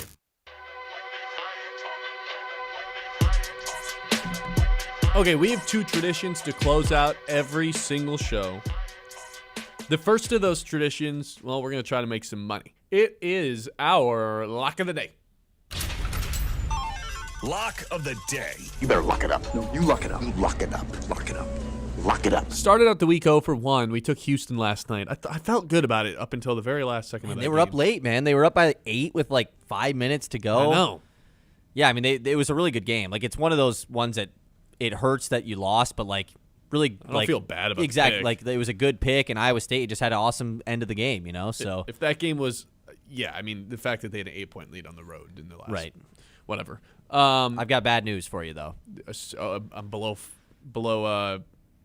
the Mendoza line now. Well, whatever Sure, this version you're of the just Mendoza below line. 0. Yeah, you're just you're just under for the first time all year. It's the first time, or all February. Sorry, you're still up in the year of 2026, but you are down 0.04 units. So just slightly under in the month of February. You can get it back pretty easily. You still are 1.7 units up though in 2026. It's good enough. It's good enough for me. Today, I'm taking Michigan. We've talked about this for the most part already today. I want their spread. I don't think that Purdue can hang with the big guys for U of M. Yaxel is going to have a mismatch because, I think, first of all, Merez Johnson might just, like, bully Kaufman Red. And I like Kaufman Red. He's a good offensive player. He's one of the more unique games in college basketball, for sure. I feel like Merez Johnson's just bowling through his chest at least 5 times tonight, right? He's just one dribble, boom, go right up, and it's like he's just going to get an and one. That's just going to happen, right? He's not big enough. He's tall enough, but he's not, like, big enough. So I would go with Michigan because of that matchup, but also Kaufman Red. The fact that the opposing team's second-best player has to go with Johnson, and then Yaxel gets just a mismatch every time. I think Yaxel has a big game. We saw it against Michigan State. He rose to the occasion. I think he does it again today on the road in Mackey, and I just don't think Purdue center is good enough to hang with the Day Mara. So that front court that Michigan has, I just think is going to be too much to overcome for Purdue. They're not a great 2-point defense. They're not great at protecting the rim. Michigan is the second best 2-point percentage in the country at 63%. Purdue doesn't have the size to protect the rim the way that Michigan has the size to attack it. So I got Michigan tonight to win by margin. Yeah, I am with you here. The take that I've just been kind of not formulating, but as far as I think it has the potential of really coming to light a week from today, and it starts tonight, is that like officially Michigan is like an all-time good team, I think, after Saturday. Like if it starts tonight and it ends with beating Duke, and obviously, I mean, it not ends, but with like a national championship, of course. But as far as like you can't talk about a team being an all-time team in the regular season. But Michigan has that ability, I think, to really have that conversation to be had about them, and I think that starts tonight. I think that they're just too much to handle for Purdue. I think it's going to be close. Like there is a world where Purdue loses and covers, but I'm not going to take that risk. It's hard to go against this Michigan team right now. It really is. So I'm with you. Is there a world that Michigan fans can talk themselves into that they actually should want a loss here at some point?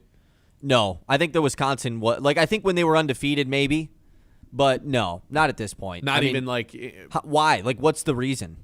They've won on the road. Yeah. If they beat Duke at like in that neutral site game, okay, they've beaten a non-conference team, national title contender in a neutral site, which is what you're going to do in the Final Four. The only reason you would hope for one is just the amount of smoke that's going to get blown up their butts before the tournament. I feel like they've already been there through that this season. Yeah, but to your point, if they do the Purdue Duke sweep, that's when it's like all-time butt smoke. I think that stuff can be an issue in December. You know, like before you even get into the midst of conference play. The fact that stuff would happen in mid to late February, 2 weeks away from the conference tournament starting, sure. Like I don't think it matters at this point. So they already had that phase happen to them earlier this season when they were killing everybody in the non-con and dominated the Players era. And then they get into conference play, and it's like, oh, wait, these games are kind of close. Oh, wait, they lost a game finally. I think that was maybe that helped us out a little bit. if they beat Purdue at Purdue, beat MSU at MSU, beat Duke at a neutral site at this point in the season, yeah, I don't think anything matters as far as like they need something bad to happen to realize what's going on. Okay. Kyle and I both have Michigan tonight. That is our lock of the day. Lock of the day. You better lock it up. No, you lock it up. You lock it up. Lock it up. Lock it up.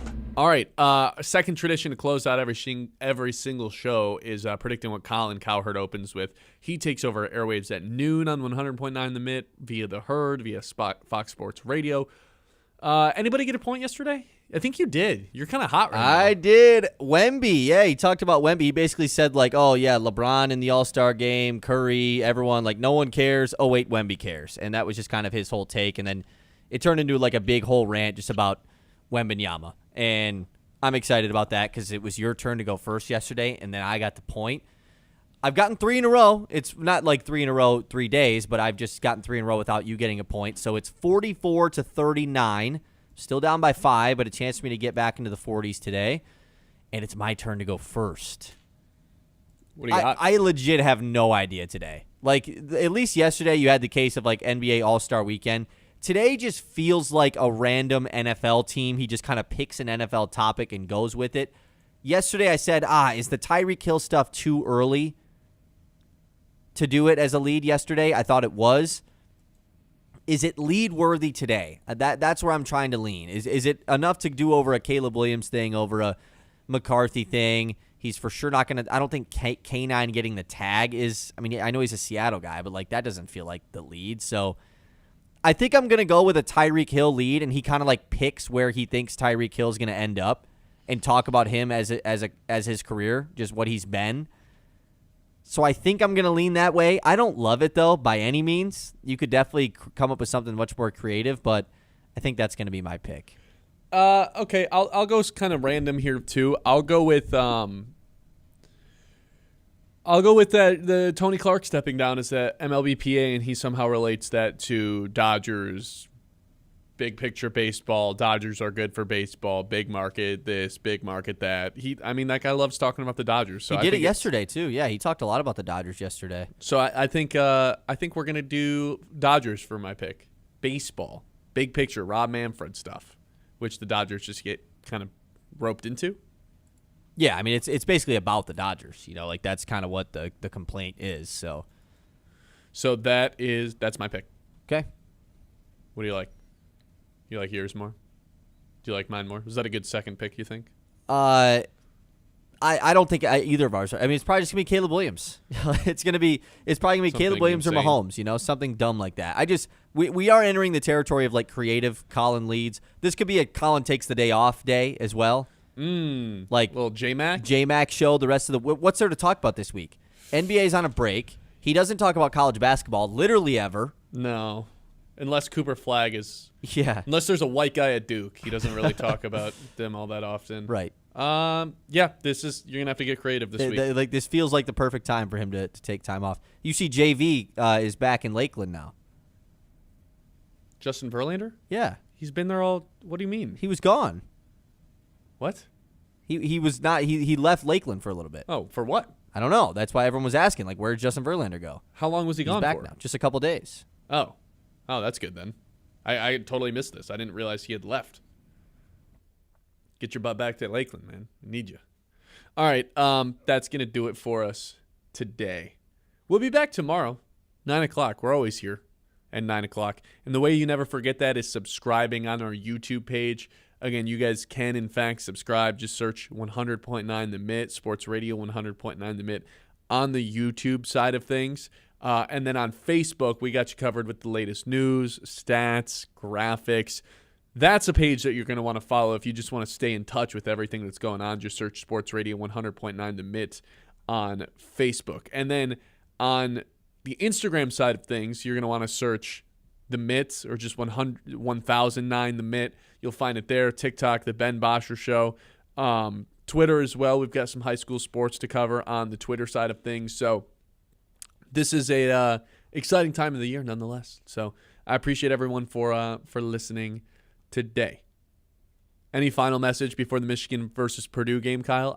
We both said we got Michigan, but this really could be a changing of the guard type of situation. The Purdue sigil comes down, the banners come down, and all of a sudden Michigan is the Big Ten. We haven't really talked about what happens if they lose. Like that we kind of just avoided that all day today. So I'm kind of excited now in the fact that, like, oh, man, what if they lose? Like, I'm just kind of now starting to think about that.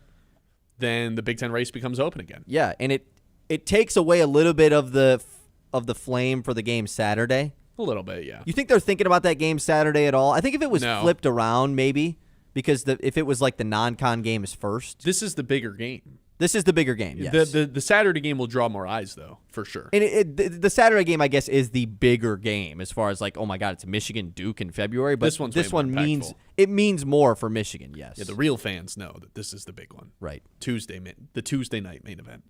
All right, we'll be back tomorrow at 9 o'clock. Be there or be square. Or don't. That's fine, too. All right, this is the Ben Bosscher Show live here on 100.9 The Mitt.